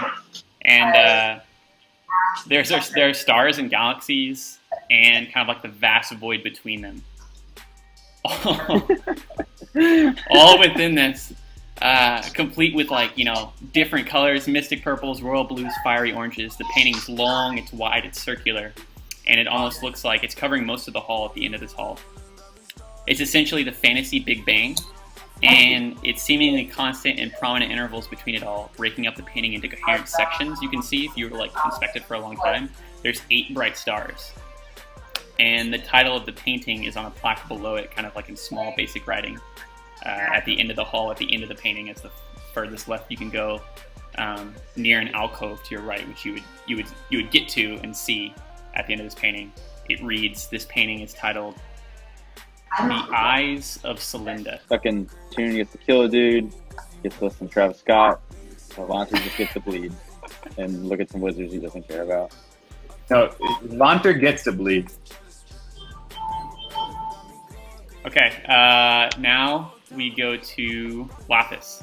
So you have kind of like you have these 2 paintings side by side, I guess on opposite walls, parallel sides of the walls next to you. And as you walk down, on the right is kind of like what draws your eye first, because it's more intricately painted and it's featuring more varied paintings. It's kind of like, it's almost like a series of paintings or a series of images, but it's all within the same mural. The other one's kind of like one big thing that all looks the same. So as you walk down, you see paintings depicting like what you could roll me a history check to see if like how much you know about this as you're looking at it. Okay. -1. Man, I'm an idiot. Oh no. Damn. That's pretty good. So you would know that there were, like, it's pretty common history that there were like great wars in the past that were mostly between kind of like the beasts and the monsters of the wider world before it was like really tamed and modernized, and like the core races of men, elves, and dwarves, which kind of warred with each other, but pretty much came together as like the civilized, intelligent races to fight against things like the orcs and monsters and just the dark forces of the world. This song is no longer the mood. Go back to this. You're gonna play sicko mode now, right? I might do that actually. Yeah. So this first painting you see is like kind of like one of the most ancient wars. Is considered like the Great War, the Primal War, which features the orcs, which is the first image you see. Through a series of vicious warmongering and surprisingly deft tactical victories, were able to bring the kingdom of the elves to the brink of annihilation in ancient times, having already driven the dwarves into their mountains in previous years. And you'd see a depiction of them kind of defeating the orcs as well below, next to that.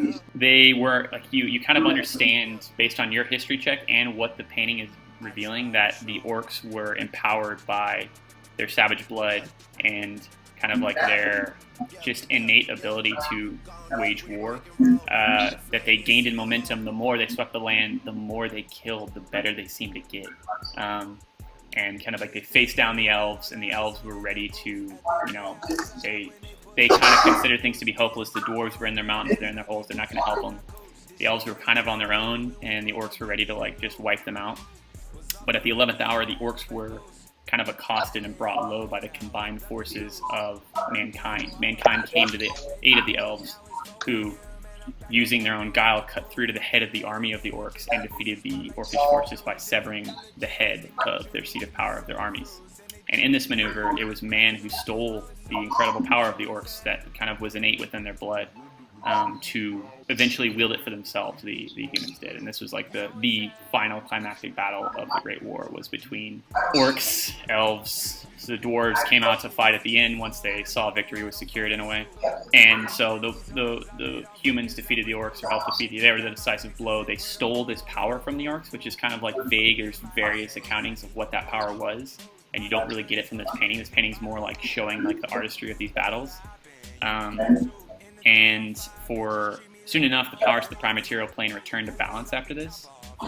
And you understand this was not the first Great War, and it would not be the last, but it is depicted here in fine detail, showing the artistry of the battles. You notice excellent artwork, and you notice there's an immense attention to detail of the blood-soaked battlefields, kind of like spanning the landscape of these races as they just slaughtered each other in great numbers back in the day. So that's the painting on your right. The painting on your left features something entirely different, but also similar in its own way. So you see a depiction of another war, this time a war between two parties only, and in a constant black and bloody stalemate.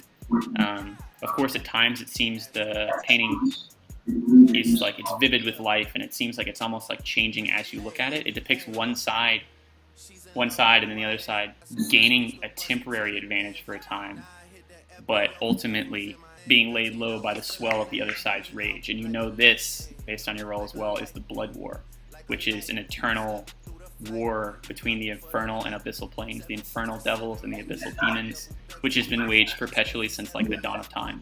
And there's various depictions of the different battles that have gone on in the Blood War on the other side, opposite this other. And there's this final like image of some elf holding a multi-armed Medusa lady. This is all canon. So that's what you see. The first series of paintings is titled The Primal War. The second series of paintings is titled of the Blood War is titled Awaiting an Interlocutor. So that's what you see. And then all of you kind of like get down to the edge of these paintings, and you're faced with a room about 10 feet across, 10 feet wide. Yeah, y'all can move your characters or do whatever. Meow. I'm in the darkness. It's just empty. Oh, Levant, your stomach hurt. dummy. Your stomach hurt? Okay, so do y'all walk into the darkness of this room? Yes. Yep. Yeah. So I guess you walk in, there's wood flooring below you, and this is Levanter. It's soil, and it's like open to the sky, whereas before like kind of a roof started, but yours was kind of like a labyrinth anyway that just kind of rose up. And then Toon, yours kind of like leads down into like a pit almost, but that has like some more stone underneath it. It doesn't seem like dangerous, like it doesn't feel like you're walking into something that's like, this is just like, it seems like this is a room people would go to be transported almost. Like you can tell that this is like a room that like has no outside opening, but it looks like it's somewhere where people would need to go somewhere else. Like there'd be a door that would open, there would be the teleportation room. I mean, all of you are magic users. And as soon as you walk in here, you feel like, I mean, Levanter, you would notice this, that's similar to what you saw earlier. These glass walls rise up around you, like on all sides, in a cube. And it happens to Lapis and Toon as well. And you're kind of like, for the moment, trapped within this cube. And then you, like, kind of like the darkness around you returns, and the cube's edges smooth out, and you find you're like in an orb. And Lapis, I would say you would kind of implicitly understand like this orb and like the coloration of it, it's clear, but it has like some rainbowish tint to it, is similar to the same orbs you saw on the like massive structure as you looked out above earlier. Whenever you were outside for a little bit, you were actually in the open air and you saw these above this structure. There's kind of like this moment where it's darkness around you, there's this eerie stillness on all 6 sides of the cube, which becomes this orb. And soon you see like things like pinpricks of light appear all around you, and you see yourselves begin to like move through this darkness by seeing the relative pinpricks moving. It starts to move faster and faster, and Toon, you realize that y'all are heading into the same kind of like cosmic energy that you saw in the painting you just looked at. So like the Wizard Big Bang? Or Fantasy Big Bang? Yep. So y'all are now like in this cube. It's transporting you. It like looks real, but it's hard to believe that it would be. And you begin to move faster and faster. Like the pinpricks of light become stars, planetoids, galaxies, and you're moving faster and faster through them, through rings and belts and stars and black holes and other anomalies you can't really understand because space is space. And you begin to slow as you approach a single planet, seemingly at the edge of the cosmos. It's the last stop, if you will. As you're moving through this, and the sphere begins to slowly drop itself into the atmosphere of the planet. You can all see this individually. It glides over an untamed natural geography of green, blue, red, yellow, black, white, gray, landscapes of vast oceans, towering mountains, deep forests, and deathly valleys, rolling hills, sprawling plains. There's 2 suns in the sky. One force is shaping this world into what it is, and you can't name that force, but this is the world you kind of implicitly understand you have come to know. This is our world. And suddenly the images of the natural world and its landscapes, seemingly before the dawn of complex organisms evolved, all disappears and is replaced with images of men, elves, dwarves, orcs, gnomes, dragonborn, halflings, all manner of peoples you've come to know and understand that people the world. Together and apart, they populate this place. They are evolving, building, learning, warring, resolving, all that happens at once. Images of language and love, betrayal and resolution, life-giving and life-taking all come across like the grid of just your view as you're staring out at the landscape, kind of changing in fast motion, almost like a flower growing and dying. You would see all this play out. Faster and faster, the more and more imagery of people and persons and monsters and even gods. This is the dawn of civilization you see rising before you. All of its progressions and regressions flash before your eyes, all while you're in this sphere. Then it's gone once more, and you're back in space. You're a tiny dot, and you're moving, but not as fast. And in the distance, you can see 3 other white dots, and they're getting bigger. They're moving near. Soon, one sphere is 4, and you are encircling each other, moving in symmetry, until coming to rest in a cross, each sphere facing directly against another sphere, and 2 others adjacent to it. You each see through the edge of the sphere each other. And in the center of you is a familiar form that you didn't recognize at the time, but you recognize now is almost the same exact Illithid that y'all saw in the tavern. What feels like a long ass time ago at this point. And he's kind of standing amidst you in this cosmos as these spheres are opposite each other and directly in that shape as you see. And y'all are kind of like, you don't recognize each other, you've never seen these people, but all 4 of you are here. And this mind flayer stands amidst you. You hear a voice. I'm going to go into, this is character, I got to get into character, so I'm going to do this. You hear a voice. What is life? Other than a series of dances with death. The things we do of our own volition, if there is such a thing, when we strive for the absolute desires within us. We aspire to nothing more than the opportunity to dance. An endless waltz. This is the good life. A tango into eternity. The final steps to a final note. But we are such simple beings, and so much of the time we are not dancing. We are simply dying. And he kind of like motions to you with like his tentacles and his arms. He's wearing, this is a mind flayer, you know what mind flayers look like. But he has like a cloak on, and he's motioning with like his kind of thin, slimy octopus skin hands. And he's motioning to the cosmos around you. And he says like kind of like clearly motioning to space and like everything you just saw. He says, "Why show you this? To make you understand the immensity of the universe and its game. We are each at the center of it, in our own way. And I think we all, conscious or no, yearn for something more, especially individuals such as yourselves." He points to each one of you. "However, not all of us are strong enough to envision it, and very, very few of us have the will to execute such visions. This is why I'm here. This is why I have created this place. I'm going to force you," and he's pointing at you at this point, "each of you, to dance ever so intimately with you know who." And at this point, he like kind of flourishes with his like a bow, and he says, "My name is Metharul, and you now find yourselves as participants within my examination. Contrary to what you might think, none of you were chosen, not specifically. I don't know who a single one of you are, and yet here you are, ready to take on a meticulously designed examinatory course of events.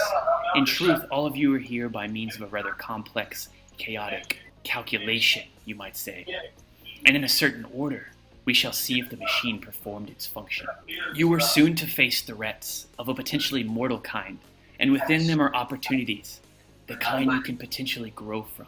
I implore you to scrutinize, evaluate, analyze, all the while resolving yourself to fight to the bitter end of a victory well earned. But please, do not forget about the aesthetics. Stop and smell the flowers. By all means, have some fun. I do not wish to see any of you die. Whether you pass or fail, whether you live or die, is not part of my desires. I don't even need to see you suffer. I simply desire to see you in the game. This game, or rather examination, itself is designed from the ground up by me and me alone. Teamwork is encouraged but not required. Sacrifices will be necessary, but to what relative degree is entirely up to you. This is no absolution for anything you have done. It is an amelioration, an advance on the persons you shall become. And he steps back at this point. There are no rules, save for one. Win and ascend. I assure you, if I wanted to kill any of you, I wouldn't call this an exam, and I would not be deigning to speak with you. However, this does not mean you will not die. Many of you just might. The purpose here is twofold. One, to test whether or not each of you is worthy to continue existing in the new world coming into being by the strength of your own will and guile.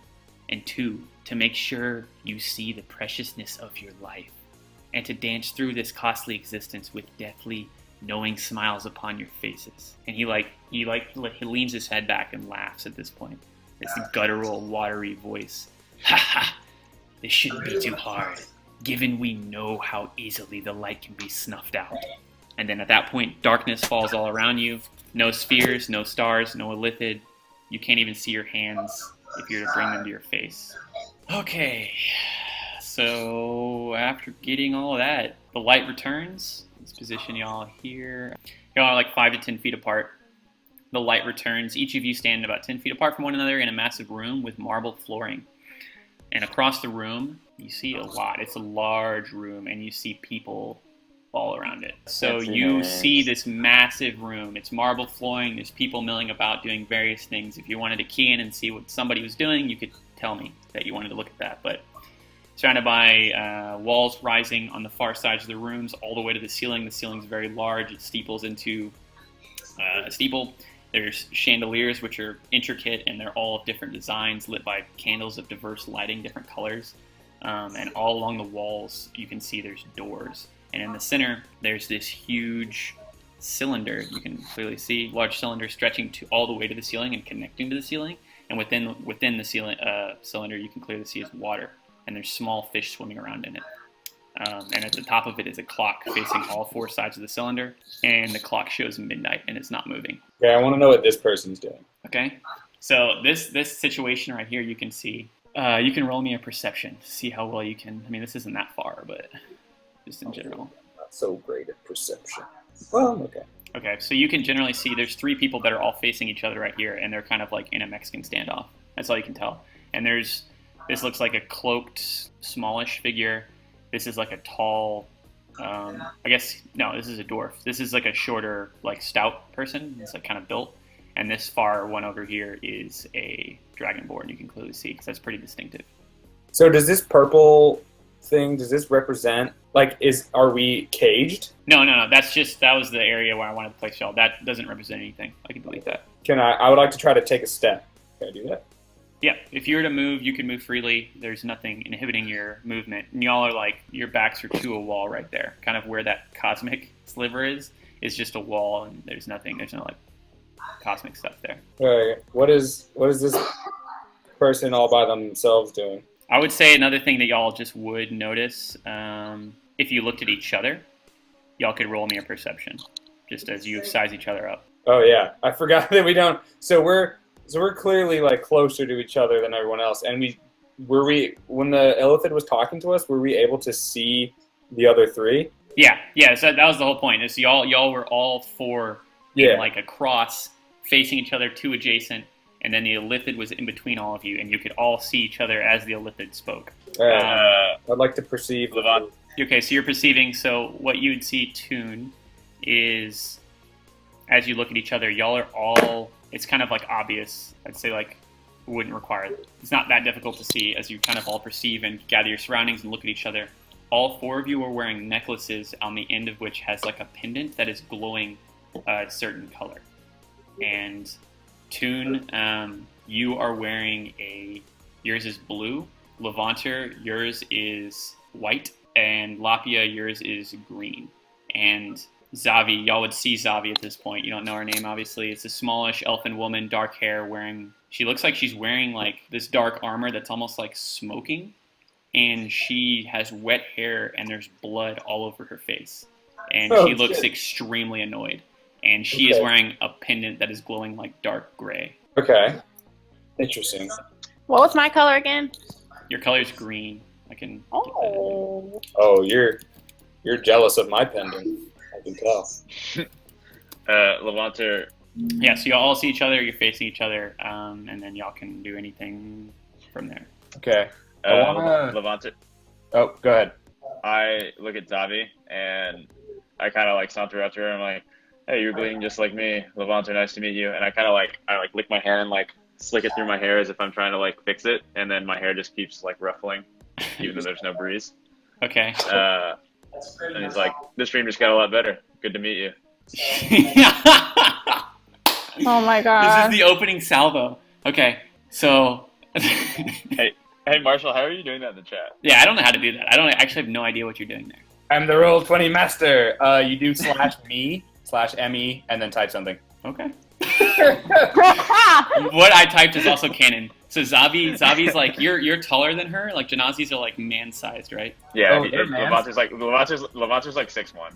Okay, yeah. So Zavi's pretty small. She's like elfin. She's pretty short for an elf, anyways. So she's like looking up at you, and like as you're talking to her, approaching her, and she's like sitting there, and like she has this like look on her face. She's just like looks pissed, and like and maybe it's clear why. And she would just look up at you, not saying anything, and kind of like you see her spit out blood, like just like a huge chunk of it on the ground at her feet. And she's like, "It's not nice to meet you, but okay." And she shakes your hand. Damn. Burn. And she's just like looking around, like taking in her surroundings, but she has like this spacey look on his face. Maybe all of y'all do after like experience what you experienced.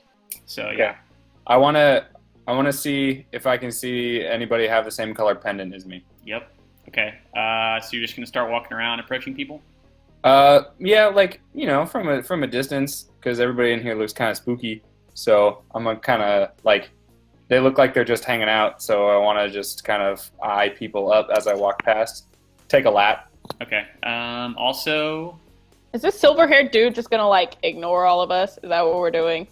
Look, I just found out that I'm special, and I want to find out if there's anybody that is as special as me. Not that special, because we all have the same damn necklace. But no one else has a blue one, which is obviously the most special. Levanter sits down crisscross, and he's just kind of like, well, kind of tired of this dream. Just gonna wait for it to be over. Yep. And he's kind of like blowing up at his hair as it falls on his face over and over again. okay, I would say this guy who's like right next to y'all, it's just been like, y'all could tell he is just like sitting there with like his back turned. It almost looked like he was in a meditation stance, and he hears y'all talking and moving about. Oh, wait, the guy up top? The guy right here, sorry. Oh, So he's like pretty near to y'all, to where he notices y'all there, and he turns and gets up from his stance, and he's like, some fresh blood. And he walks over to you, and he appears as he's clearly elfin. He looks like he's tall enough to where he's probably a half elf, part human. He has like pale white skin, white hair, and okay, I want to run dark, back. yeah, he wears like dark clothing.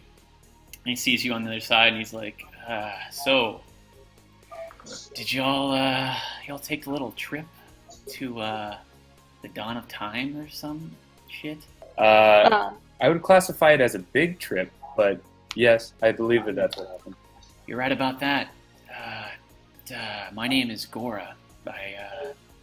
I arrived here with 3 others just like you, but they went off to do their own thing, and I'm trying to figure out what to do next. And you see him. Y'all can roll a perception for multiple reasons as he's standing here looking at y'all and speaking. Well, I certainly have plenty of fresh blood if you'd like some. And I like kind of point to some wounds. Gross. Are you just gonna? So you see him. He's eyeing y'all up, and he's looking at your pendant as well. And y'all can see his pendant is very clearly white. Wait, I thought you said dark gray. No, that's Zavi. Gora, this guy's pendant is white. Oh. Okay. Alright, I don't trust this motherfucker, like, at all. Wait, is there a significance to the colors? Do you know? Me? You're speaking to him. Yes, I am speaking to him. He's The like, one person who could feasibly know. he's like, well, relatively certain the other three I arrived with had different colors than me. Looking at y'all, it appears y'all have the same colors that we arrived with. I guess, Levanter, you're the one with white, right? I already forgot. Yep. Yeah. He would notice yours and be like, we match. And he recognizes the other ones. And he's like, I have a question.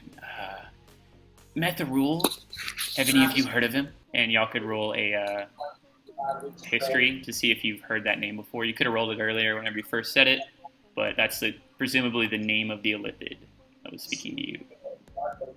Levanter only rolls trash. I think every roll you've done so far has been -1. No, he has a +4 perception. He just rolled a 3.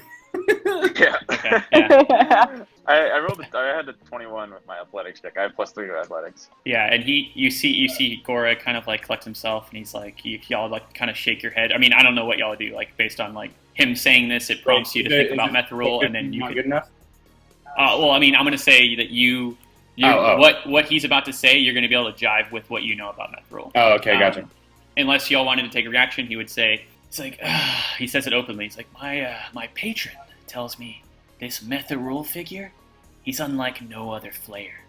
He's touched by divinity, gods from afar. His love of games is no coincidence. It can't be. And he's someone not to be trifled with, is what I've been told. And I guess what you would know about Metharule is like, yeah, this is like a mind flayer like wizard that's like it's especially odd. Like maybe like a random powerful wizards aren't known to many people, but like the fact that this mind flayer is so publicly known and open to like some of the circles of magic, like Magia is the name of the mages guild in the world. Like he's had interactions with them, and like this is odd because mind flayers are like the most elitist, racist, like just in their ivory tower, don't interact with the other races because they just think they're superior, and they're just better than everyone else because they're hyper intelligent, they're psychic, they just have these immense abilities. But you've heard Metharule's name, and he's like known in some circles of Magia, and like mind flayers don't interact with normal wizards like that. So that's why what he's saying about what he just said is kind of jives with what you know about him. The others have never heard of Metharule, and you can't tell based on Zavi's just like looking at this guy, and he's not saying anything either. All right, Levanter springs up at this point. He's like, all right, I'll buy it. So name's Levanter. Nice to meet you. And as he says his name, his cloak billows dramatically, even though there's no wind. And okay. He says, love your whole gosh cheek thing. I'm into it. All right, I'm gonna buy it. How long have you been here? Where the fuck are we? And what are the games we need to play? Yeah, Gore's like, that's a good question. I've been here for about under an hour. It hasn't been that long. Yeah, I don't know where we are. I remember being in my house, and I just went to bed, and it was a normal day. Like I don't have a lot of normal days. This was a normal day. I don't know how long ago this was, but I woke up in a room with a suit of armor across from me, and it tried to kill me. And if I wasn't so skilled, I would be dead right now. So after I did that, I walked out of the room, and I found myself here. I had to go through that cosmic landscape, and then I found myself here with 3 other people I didn't know. And something tells me that even if you hadn't been so skilled, you probably would have ended up here anyways. Levanter's like, yeah, the Illithid guy, he told me I had the hardest puzzle, so like the fact that I even got out was impressive to him. Did he say that? I don't remember that. Yeah. Well, yeah, he only said it to me, obviously, because I had the hardest puzzle. Yeah. Alright, well. He's psychic. He's certainly capable of speaking to you, yes. Well, to answer your question, yeah, I mean, it's pretty clear. He just wasn't concerned with that comment, really. But, yeah, he's like, as far as answering your question, it has to have something to do with the pendants, as you can see.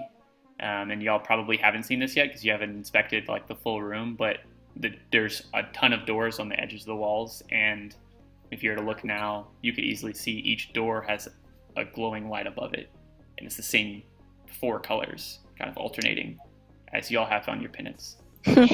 Well, y'all weren't y'all. As soon as y'all said you were like close enough to the walls and like wanted to look at the doors that I guess mentioned, then yeah, you would easily be able to know. But y'all are Each one has lights corresponding to the pennant colors. yeah, kind of alternating. Each door has a single light above it, Yeah. Wait, so where are the doors? Sorry. just on the far sides of the walls. Wait, so there are only 4 doors, or there's like a bunch No, that? there's a ton of doors. Okay. Yeah. Okay. So, does anyone go in the door that's the wrong color? Are you asking him this? Yeah. Does anybody go? Does anybody go in those doors? He would say, well, as far as wrong color, right color, I've gone to several of the doors of all 4 colors and haven't been able to get inside. I think y'all are smart enough to understand.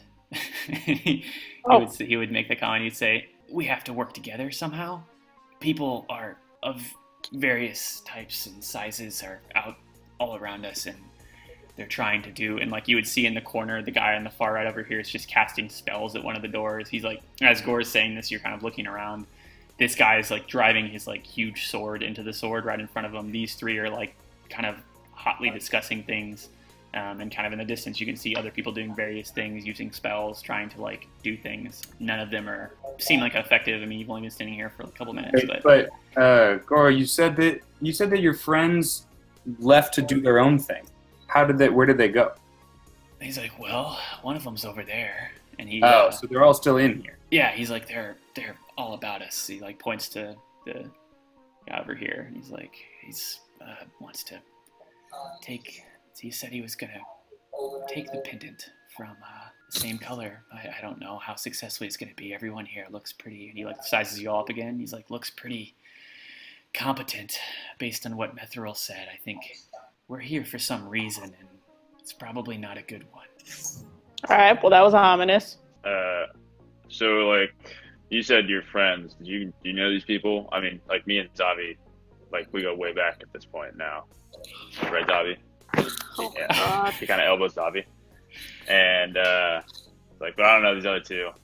And then Zavi kinda- takes like a long step and like sidesteps you a little bit, and, like looks All at right, you, I don't know. squinting. classic Zavi. Gore is like, well, all right. friends was an Well- overstatement. I don't know these people. All right. Well, Well, we'll you trade you seem for like you Levanter. I agree. I like your style. Gore, you totally seem like you have your act together. It seems like it's going really well. You're getting out of here and doing a good job. Hey, dudes that I guess are on my team or whatever, do you want to try to walk through the doors at the same time? Yeah. All right. Let's do it. Zavi, you see her looking dead ahead, like towards like the center of the room, Yeah, I was thinking about that. and you see her just like, I mean, you've never seen her move before, but she just darts, running super fast, like a hyper speed, just sprint right past you, and just runs towards the center of the room. And she looks like she's headed with purpose towards, it's a Naruto run. Well, That is what it is. that isn't. Well, that wasn't what I was expecting or what I suggested. You could tell kind of But I'm- passively as y'all were speaking around her, she wasn't really listening to. She was listening to what Gora said, but she wasn't listening to kind of the directive that y'all just put together. Okay. All right. Well, let's follow the weird chick Do we have to? Team doesn't think really so. want to do that. because Levanter that definitely motherfucker's follows like stuck here. So we should probably stick together. her. Levanter actually casts Gust behind himself, and when he does, you see him actually float into the air, and he flies like 10 feet, and then lands walking briskly after Zavi. You see Gora kind of like as he's like in the middle of like about to say something else that starts to happen, and he's like, wait, and like he starts to like chase y'all as well. Later, my dude. Wait, now I kind of want to cast haste on myself. Well, Lapis can't move herself, so All right, fuck it. I cast haste on myself and run after him. Okay. I said, wait for me. all right. Well, I'm just walking, but actually I'm stuck. So Damn. Okay. Toon just fucking blowing the big heavy gun spell slots. Okay. So this guy Gora starts to chase you. He's like, wait, and I guess Toon, you like catch up with Zavi. You're like almost like you were able to gain the ground on her, even though she got her head start. Oh yeah, I'm so fast right now. And you see there's a woman here that's starting to climb this cylinder, and Zavi's like she like gets on the other side of this and starts to climb it as well. And you see her just like jump on it and start to just like move one arm after another. What's that? Now there's 3 people on it? How tall is the cylinder? You can't see the person over here, but yeah. Oh, okay. Can we just discuss some of this, Zavi, please? Anything. She's like, I don't know you. But she, so like this tank is like, it's like glass tank, but it has like these like crenellations all along it, kind of in intervals that like wouldn't be easy to reach. But you see Zabi kind of like taking one foot after another and grabbing and like climbing. And this woman right here she is like a human with red hair, and she's doing the same thing. And I guess on your way, you would have noticed that there's a woman here that y'all could roll perception as you ran by, and I would say Lapis, you would get advantage on that based on what she's doing. You kind of like, it catches your eye. It's something familiar to you. Okay, so yeah, you see her like she's like starting to cast a spell that's changing her form, and she's getting furry and claws and stuff. I like to imagine that you just so said weird. that as you're walking right by her. You're walking by, just go, the fuck? Yeah, you're like running by, and you're like, what the fuck? Levanter uses his mingle with the wind feature to cast levitate for free on himself, and he floats up next to Zavi as she's climbing, and he's like, "Look, I'm totally into this whole roguish archetype thing you got going here. Frankly, I think it's insanely hot. I do some climbing myself. I'm kind of a sailor. If you want, I can take you to the top of the cylinder without you expending any effort. Maybe let me buy you a drink afterwards." She's climbing. And she kind of slows because she turns, and you see her like black dagger is in her mouth, and she's like gripping it with her teeth, and she looks back at you as she continues to climb, and then she like turns and just like climbs even faster to get away from you and climbs to the top. Yeah, I keep floating with her. Yeah, so this thing, it goes up for like, I would say, let's say 70 feet, so it gets like near the ceiling of the room. And I mean, with levitate, you go up 20 feet, and then you have to use something to push you, right? You couldn't continue to just keep going up. Is that right? I thought. Oh, actually, let me just see. I don't know. I mean, I could be wrong. I think you can move yourself once per round. Vertically. I don't know. Oh. This chat is cracking me up. So I don't have time to read it until later. So I can only. I have to use a surface. So I guess I'm sitting next to the cylinder, wherever, like kind of like right by Zabi, and I'm kind of just pulling myself up as she goes.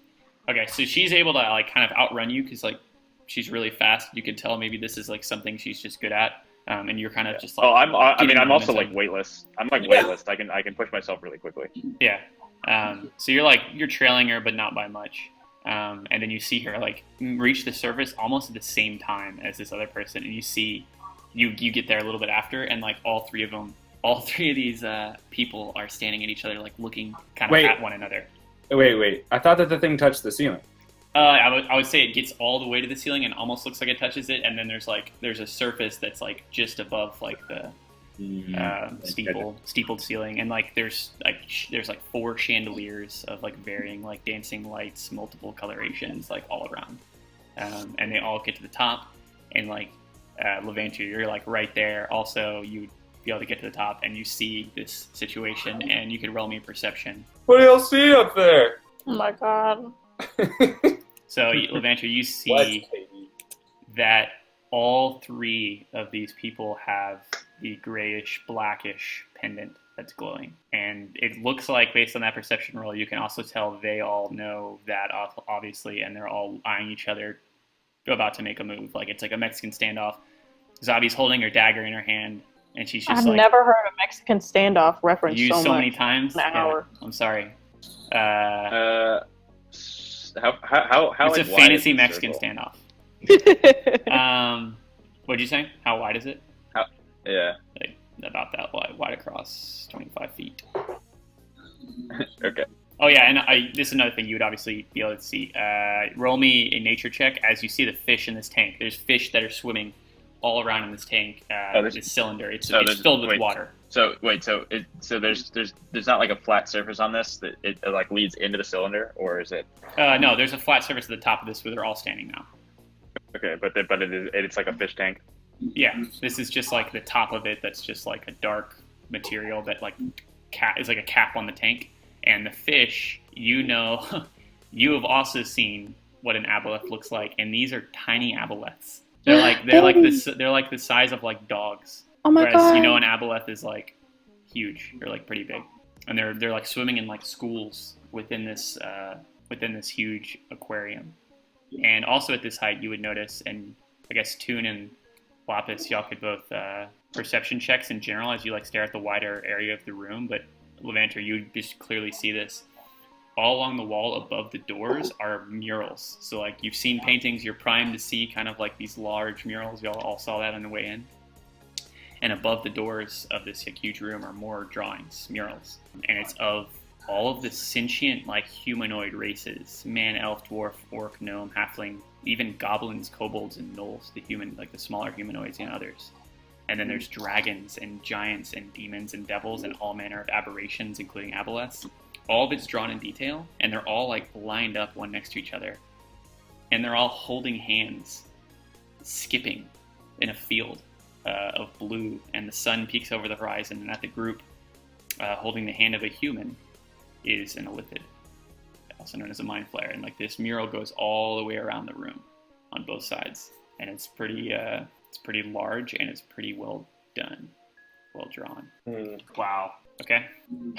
What are y'all doing? Ilvanter, are you just sitting there waiting to see what happens, or you doing something? I actually am going to, as I get to the top, I'm going to drop levitate and kind of like rush out in front of Zavi and actually stand kind of between these two. So, and so, hey guys, Levanter's the name. What's up? What are you guys doing up here? Just curious. Just hanging.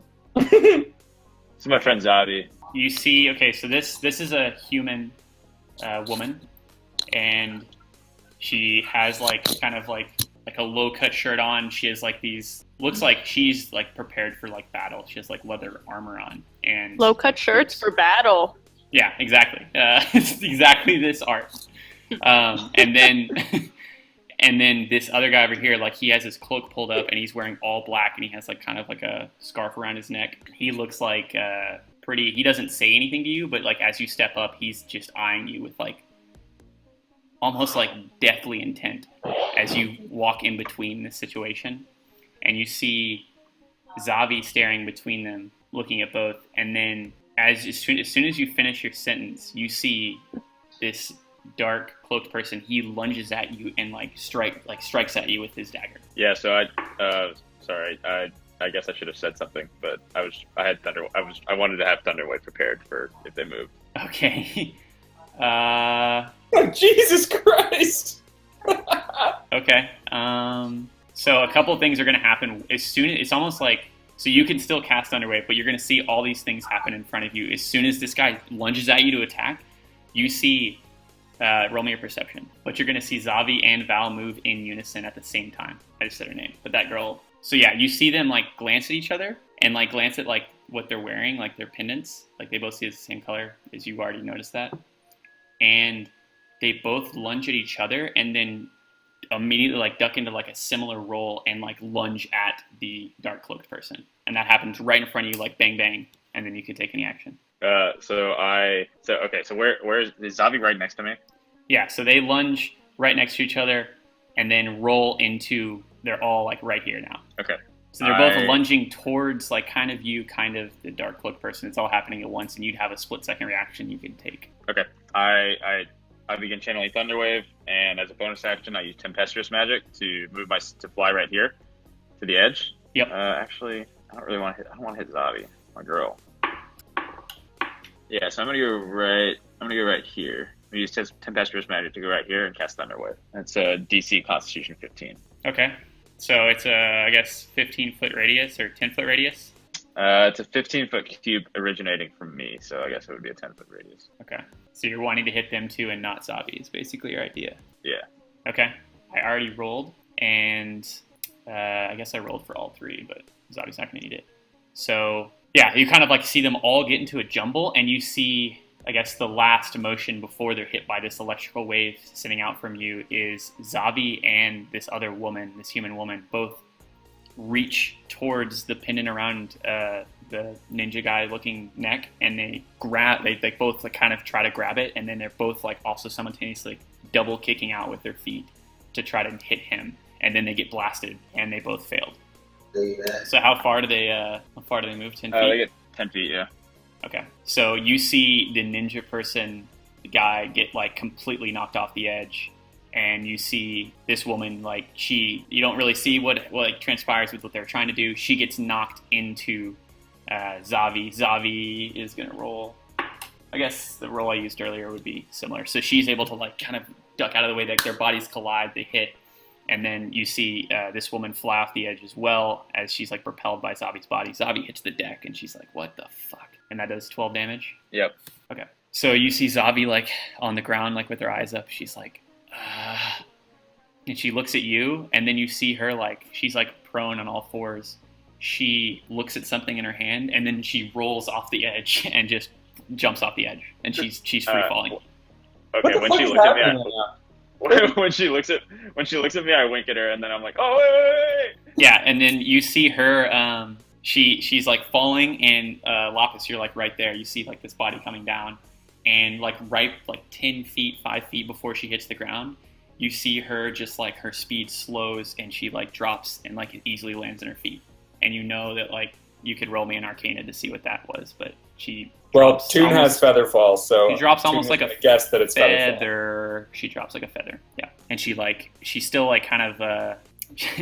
Actually, she would say to you, Lapis, as she like lands right in front of you, she looks at her hand again. She's like, "Do you know prestidigitation, the spell? And do you know that?" I mean, let's find out. Let's find out. How would I know? Homie. Yeah, did you learn a series of spells when you made your character? Well, no, druids don't do that. They prepare spells at the beginning of every day. So Yeah, that's what I meant. That's what I meant. Did she prepare spells? If you have prestidigitation prepared, you can use it. no, prestidigitation is a cantrip. You don't prepare those. Yeah. Yeah, I get a like a little one. So Yeah, it's like the cantrip like comes with being like a druid. Did you choose that one? Wait, but Yeah. can you prepare different cantrips as druids? I know like all like the spells are available to you. No, I think cantrips are fixed for every class. Okay. But I can manifest a minor wonder. So yeah. What? What does that mean? I don't know. Great. That's hilarious. I love it. I would like that. That sounds cool. So yeah, I mean, she was asking. You would be able to insight. She was asking if you knew prestidigitation because she wants like all the blood and shit cleaned off of her, like something that could clean her up, because she knows prestidigitation can do that, presumably. Okay. So yeah, she would ask you that, and then she like kind of gets up and like dusts herself off, and then you see her look up, and you would see on like the edge, 70 feet up, this roguish-looking woman is hanging on by one hand on the edge of the cylinder, and she's kind of like lifting herself up, and she lifts herself up, and she looks at you, Levanter, if you're still there. Yeah, I'm still there. Hey. She would say, she like has a dagger in her hand. She like throws it in between her hands, and she's like, "What the fuck was that?" I have Dark Boy over there was lunging at me. Had to get you guys away. Sorry, collateral damage. Collateral damage. And she starts to like do like a semicircle, and you see her look over the edge over here as she does. She looks over the edge, and then she like continues like semicircling near you and looking at you. I mirror her semicircle, and when I get to about right here, I jump off. Okay. Roll me a dexterity saving throw. She's gonna throw a dagger. Like she's gonna go low and throw a dagger at you like at the same time as you're jumping off. Okay. So you see this dagger just like she's a little bit too late with the reaction, and you're already gone by the time it like starts to approach you. So you jumped off. Hey, I said it was an accident. And before I hit the ground, I cast Gust, and right at the floor. Okay, I'm on then. This is wild. All these. And Lapis, you would be able to see that Zavi was actually holding. Actually, yeah, she has. Has she says her name? I don't even know if she's introduced herself. What got name tags on? No, she introduced herself to me. Okay, I just wanted to make sure. So yeah, she has like two things in her hands. One is the pendant, and one is a little like another pendant, but it's like different than the ones y'all are wearing on your neck, and it's like of like a butterfly. And you see her clutch both and put both in her pocket. And she was like, she like kind of turned. She's like, well, that was fortuitous. All right. Well, you can keep being cryptic, so we're just gonna. She like looks up at you. She's like, what's your name? I'm Lapis. Hi. She puts out her hand kind of slowly. Oh, I like this. We're friends now. You say that? Yes. She's like, no, but okay. Look, all right, listen, girl, you're gonna be like the weird chick who's like shy and like doesn't trust anybody, has like a dark past, and I'm like, you know, it's like a thing, all right? It's a trope, and we're gonna do it, so we're friends now. If roll me an insight check if you say all that, and her reaction to this is gonna be interesting. Redneck Deadpool. Okay, so you see her like, as you're saying all that, she's like, her mouth's kind of agape, and she's like, this has to be a dream. This has to be a dream. And then she like turns and starts walking away. But it's not, and I follow her. Okay. What is this? Toon is saying, what? Why are we just following this girl around? I'm tired of it. Yeah, she like kind of like, she like looks in her pocket. She's like, I've got what I need. And she starts to just like walk away in her own path, kind of brushing past you, Toon. I say, don't let the door hit you on the way out. And I go to find, you know what? I want to go down here and try to join this group. As you say that, Zavi would turn around and she would smirk at you and smile and just continue walking. Well, good. It's too early. It's too early for our conflict. You got to take me with you places. We got to bond. Bond before conflict. Everybody knows this. Okay. So Zavi is walking this way, and you could follow her. Lapis. And then Levanter, what are you doing? I'm gonna go walk back towards Gora. Okay. Also, do I have a healing potion? I would say no. You might have had one on your person before this whole ordeal, but you definitely don't have one now. Okay, that's fine. Yeah, you're doing a lot of stuff you're jumping up to a lot of high places for a guy that was just beat half to death. Yeah, I mean, you still feel like you're fine. Levanter's a pretty mobile dude. Yeah. Okay. So I'm gonna resolve Toon walking up to. You see a human figure who's like shirtless, covered in tattoos. That's hilarious. Hey Siri, a human figure who's shirtless, covered in tattoos. So he has like long hair, and he doesn't have a bird on him. That picture shows that, but he doesn't have that. Darn it! That's the only reason why I walked up to him. I'm sorry. Then we can retcon that into you not doing that. But so he's sitting here, and he's talking to this woman across from him. The woman across from him has long silver hair. She's wearing kind of like regal clothing, and she has a large sword. And it looks like as you're walking up, you can't really tell what they're saying, but it looks like the woman is getting upset with him, the monk guy. And he's like, she's like, oh, come on, I'm trying to figure it out. And he's like saying this as you walk up. And then, yeah, you can say or do whatever. I'm going to be like over here, not close enough to be like intruding. Mm-hmm. Do either of them have blue pendants? That's all I care about. Yeah, so you would see, if you inspected this, it wouldn't be hard. He has a black pendant, and she has a blue pendant. Oh, blue pendant. Kind of want to walk up like with the blue pendant out, like, see? Yeah. And how long have you guys been here? The guy would speak first, and he'd be like, well, over an hour. I've been fumbling around trying to speak with people. Nobody wants to talk. Everybody just wants to kill me. This is the first person I've spoken to that has actually been able to listen. Is he talking about the woman or me? The woman. Okay. So you guys didn't know each other before you got here? And she, the woman kind of like walks up to you and like eyes you up, looks at your pendant. She's like, you, come with me. And she has like her sword, and she doesn't have it out, but she has her hand on her hilt, and she's like pointing at your pendant, pointing at hers, and she's like, come with me immediately. And she ignores your question. I want to make it clear that I'm not afraid of her, but I will go with her. Okay. And she's like, the name's Syl, and I have to get out of this place as soon as possible. This is a waste of my time. And that's right. I don't have time for games. I don't have time for this. And she's just like kind of mumbling all this as she walks up to a door with a blue light on it. She's like very clearly heading towards one. Yep. Okay, that sounds great. I also don't have time for this. And you All see right. this monk guy with like the tattoos, just like fuck it, and he waves his hand and walks away. Okay. And she's like, "What's your name?" They call me Toon. Toon. Interesting. My name's Syl, and you can roll me actually a history check to see if you recognize that name. Oh my goodness. She famous? Find out. Ooh, money. Yeah, she is famous. She is a prominent politician, like a warrior / politician. She was like a soldier. In my time or like from a time before? In now time. She is like vying.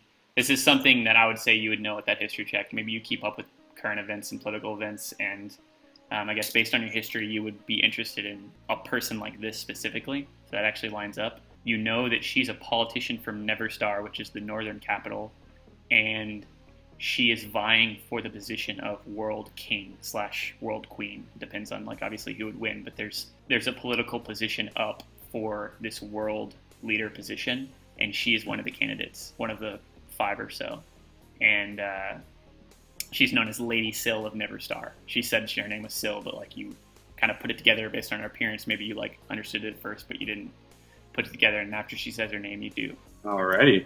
Well, it's nice to meet you. And you've been here it seems like everybody's been here about an hour.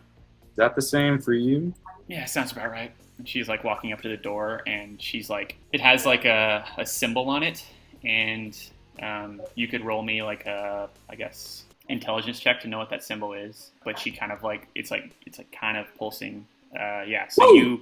Man. You know this as the symbol of Cyanzi, which is the technological advanced like power within the world. Everybody sounds like robots. And she But she that's takes not out her her pendant. thing, right?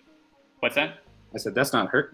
I'm talking to her like that's not your thing, right? She's like, Cyanzi? And you see her pause. You could inside check it, but she's like, no, not mine. And then she like takes her pendant out and she like puts it up against it. She's like, how are we supposed to do this? Get over here. Let's figure this out. And she's like trying to put her pendant up against it. Okay, I also put my pendant on stuff. Okay, and then you would see the door begin to like kind of like it lights up almost, and it looks like it's about to open. Hey. But it doesn't open like out like a door normally would. The door just kind of like disappears, and you see before you is just like kind of like this vague, smoky light. Oh shit! We did it! And then I would go at that wall. That's happening. Somebody else could do something. Wait, guys! Hey, there's no need. We did it. So I guess, I mean, Levanter, you could do whatever, but you would see Zabi walk up to these two. There's a woman over here, like a human woman and a tiefling woman, and they're kind of like discussing something in like kind of like a side. Zabi would walk up, and she kind of like looks at them too, like almost like she's like looking at their pendants, and then she just like walks past them and starts to walk towards one of the doors that matches what you know her pendant was. So Levanter and Lapis could take whatever actions. I think I might try and find someone who has the same color pendant as me. It seems like that's working for people. Pretty sure Zavi took one. I actually I stop guess- and look at Zavi and see what happens. Because I saw that she had 2 pendants. Yeah. Actually, y'all would see like on the. I didn't reveal the whole map. There's more? There's more. But wait, there's more. Billy Mays. What the fuck? There's like a wide area over here, and you see like one person over there. But I just didn't show that before. Okay, so you said you're waiting to see what Zavi does, Levanter? Yep. Okay, so you would see her walk up, kind of like casually. She stands here for like kind of like a long moment, just like waiting, and then she like walks closer to the door, still doesn't do anything, and she's like checking it all along, and then she like takes out both pendants and like try to like puts them up against the door, tries to figure all this stuff out, and then eventually you see the door kind of start to shimmer, like kind of black light pulses from it, and then you see it just like fade from existence, and you see her immediately step into it. Does she disappear? Yeah. Okay.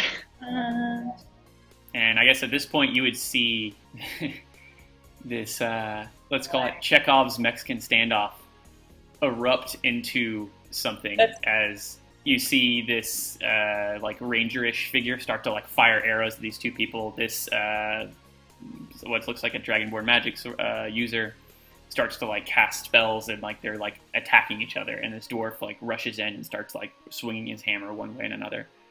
These 3 people are like engaged in combat, and then you see this person over here with a blade like kind of rush into combat as well, and this guy over here in the far corner is kind of like levitating all the way to the ceiling and kind of checking the wall. And at this point you'd see Gora start to walk up to you. This woman is turned into an animal and is flying around. You saw her transform into like what looked like a wolf before, and then she didn't really, I guess, gather anything from that, so now she's a bird and she's flying around kind of like the chandeliers looking around. Can I call up to her? Okay, how would you get her attention? Just scream, Hey, bird! "Hey, bird lady!" Oh, wow. Okay, so maybe it's like the tenor of your voice she's especially acclimated to. You see her kind of like swoop down in the half circle and kind of like reform before you into like her human self, but she's not a human. She is a elfin figure as well, and she has like golden skin. She's wearing like kind of like what you would understand as like druidic wear, and she like lands and she immediately puts her hand out. She's like, "My name's Ariel. What's yours?" I'm Lapis. I just want to know what color your pendant is. Yeah. She like looks down at your pendant. You look down at hers, and you both have green pendants. You wanna go check out one of these doors together? Oh. Yeah. Okay. Like a. All right. Let's do that. Yeah. Okay. So I guess like you would go to this door over here would be, say, green. And you see like an arrow go awry from this little fight going on over here, and then an arrow like lands in the door right next to you. You like kind of, it's close enough to where you can feel the air rushing by as like an arrow sticks into the door right as you're walking up to it with Ariel. Like, And, yeah. We should hurry and try and open this door before we get killed from this like Mexican standoff gone awry. It's a Mexican standoff consummated. Yeah. All right. So yeah, y'all are able to like. I mean, it wouldn't take that long as you like approach with the pendants, get closer and closer to the door, that it does the same thing where it like lights up kind of like green, and you see. You could roll me an intelligence check on the symbol you see, but I would say you get advantage because you're a druid and you probably know what the symbol is. If you don't, that would be an interesting story. Oh, 0. Well, the 11 gets it to where you know this is the symbol of Gaia, which is like kind of like the earth and life cyclical force of the world that is at least partially responsible for where a druid gets their power. It's like nature in the forest. Maybe as a tiefling druid, you're not as familiar with it. That's why like that kind of lines up, because you're like tiefling druid isn't something that's actually that common. So, all right, what are you doing? Yes, Gore's approaching you, but yeah, I was walking up to Gora. I was like, "All right, hey Gora, you wanna?" It seems like everybody's trying to murder each other in here. I think I pissed off some rogues over there. I feel kind of bad about it. It seems like we have the same color pendant. I don't really feel like trying to murder you. You seem like a nice guy. You want to maybe just go try to walk through a portal together? Agreed. You also don't look like a asshole like some of these other people. Yeah, I agree. We should trust one another and just work together. That's usually how I operate. Can I insight check him? Yeah. So he seems like he's being forthright with you. He's like saying like, yeah, he's like, he even says, that's kind of what I was trying to tell you before you rushed off, like literally walking on the wind. What? That was an interesting form of magic. I apologize. I'm kind of impulsive. That was my beat. But we're back. So let's maybe try to figure this out together. Yeah, I think we need to use the pendants. We have the same color. It seemed clear to me. But yeah, I saw that you had the same one, so I tried to chase you down. But looks like you got into a bit of a spat up there. He like points up to it. He's like, yeah, it was over a woman. Did you I see? thought for sure she was going to love me, but I lost her. She disappeared. I even got her another pendant. I saved her from these 2 rogues. I blew them off the tower. He's like, he left me. Can you believe that? No. As we're walking towards the can't gate. Believe that. Maybe.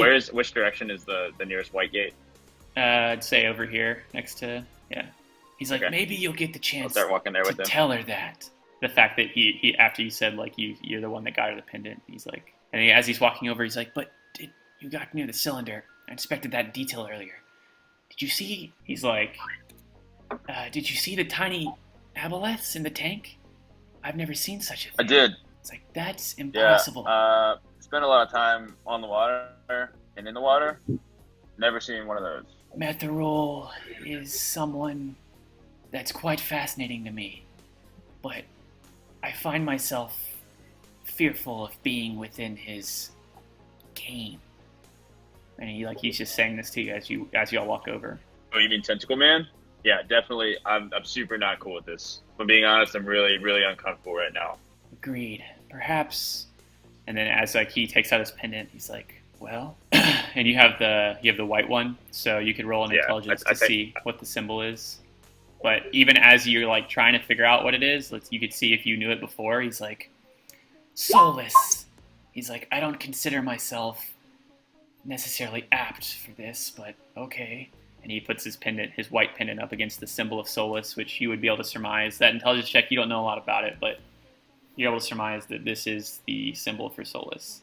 Okay. That you put up against, and the door opens, and you're able to walk through. And at this point, Toon, you could obviously walk through as well. Lapis would walk through, and we go to the next part, unless y'all wanted to stick around in here. Nope, I'm through. Nope. I'd like to not be in this room. This is a murder death room. I would also like to not be in this room. I'm already out of the room. Yep. So what I'm gonna do is I'm gonna tee up the next scene, and y'all can actually think about. This is it's not a puzzle, but it's y'all can think about what decision y'all want to make within this next situation, which is kind of going to be a tell me what you want to do in this time thing. So I'll tee this up so y'all have this in mind whenever we play again. So basically, y'all all enter this smoky light, and kind of once again you feel yourself being transported somewhere. And whenever you come to consciousness again, you find yourself, each of us are sitting kind of like the beginning. It's almost like you have memory of being in that tavern at the beginning. That's not forgotten to you. And y'all are all sitting next to each other. And so y'all all find yourself sitting at a table in a library. And there's bookshelves all around you. Ceiling rises, there's chandeliers. There's this orb of weird energy in the center of the room. Sunlight you see glows in from tall windows at your back and before you. And on the table, all of us are sitting there. It's us four again. You see this clearly. On the table before us, all four of us, is this kind of a small table. We're kind of cramped. There's a small scroll with some handwriting on it. It's small but legible, even well written. And while you read it, you hear, or while you begin to look at it, I mean, you can tell me if you read it or not, but you hear Methrill's voice telepathically imparting the words to you. To begin, please enjoy some time in the Grand Library. Sit back a moment, have a cup of joe, read some, appreciate some art. Try your hand at solving a riddle. All in all, you just might learn something.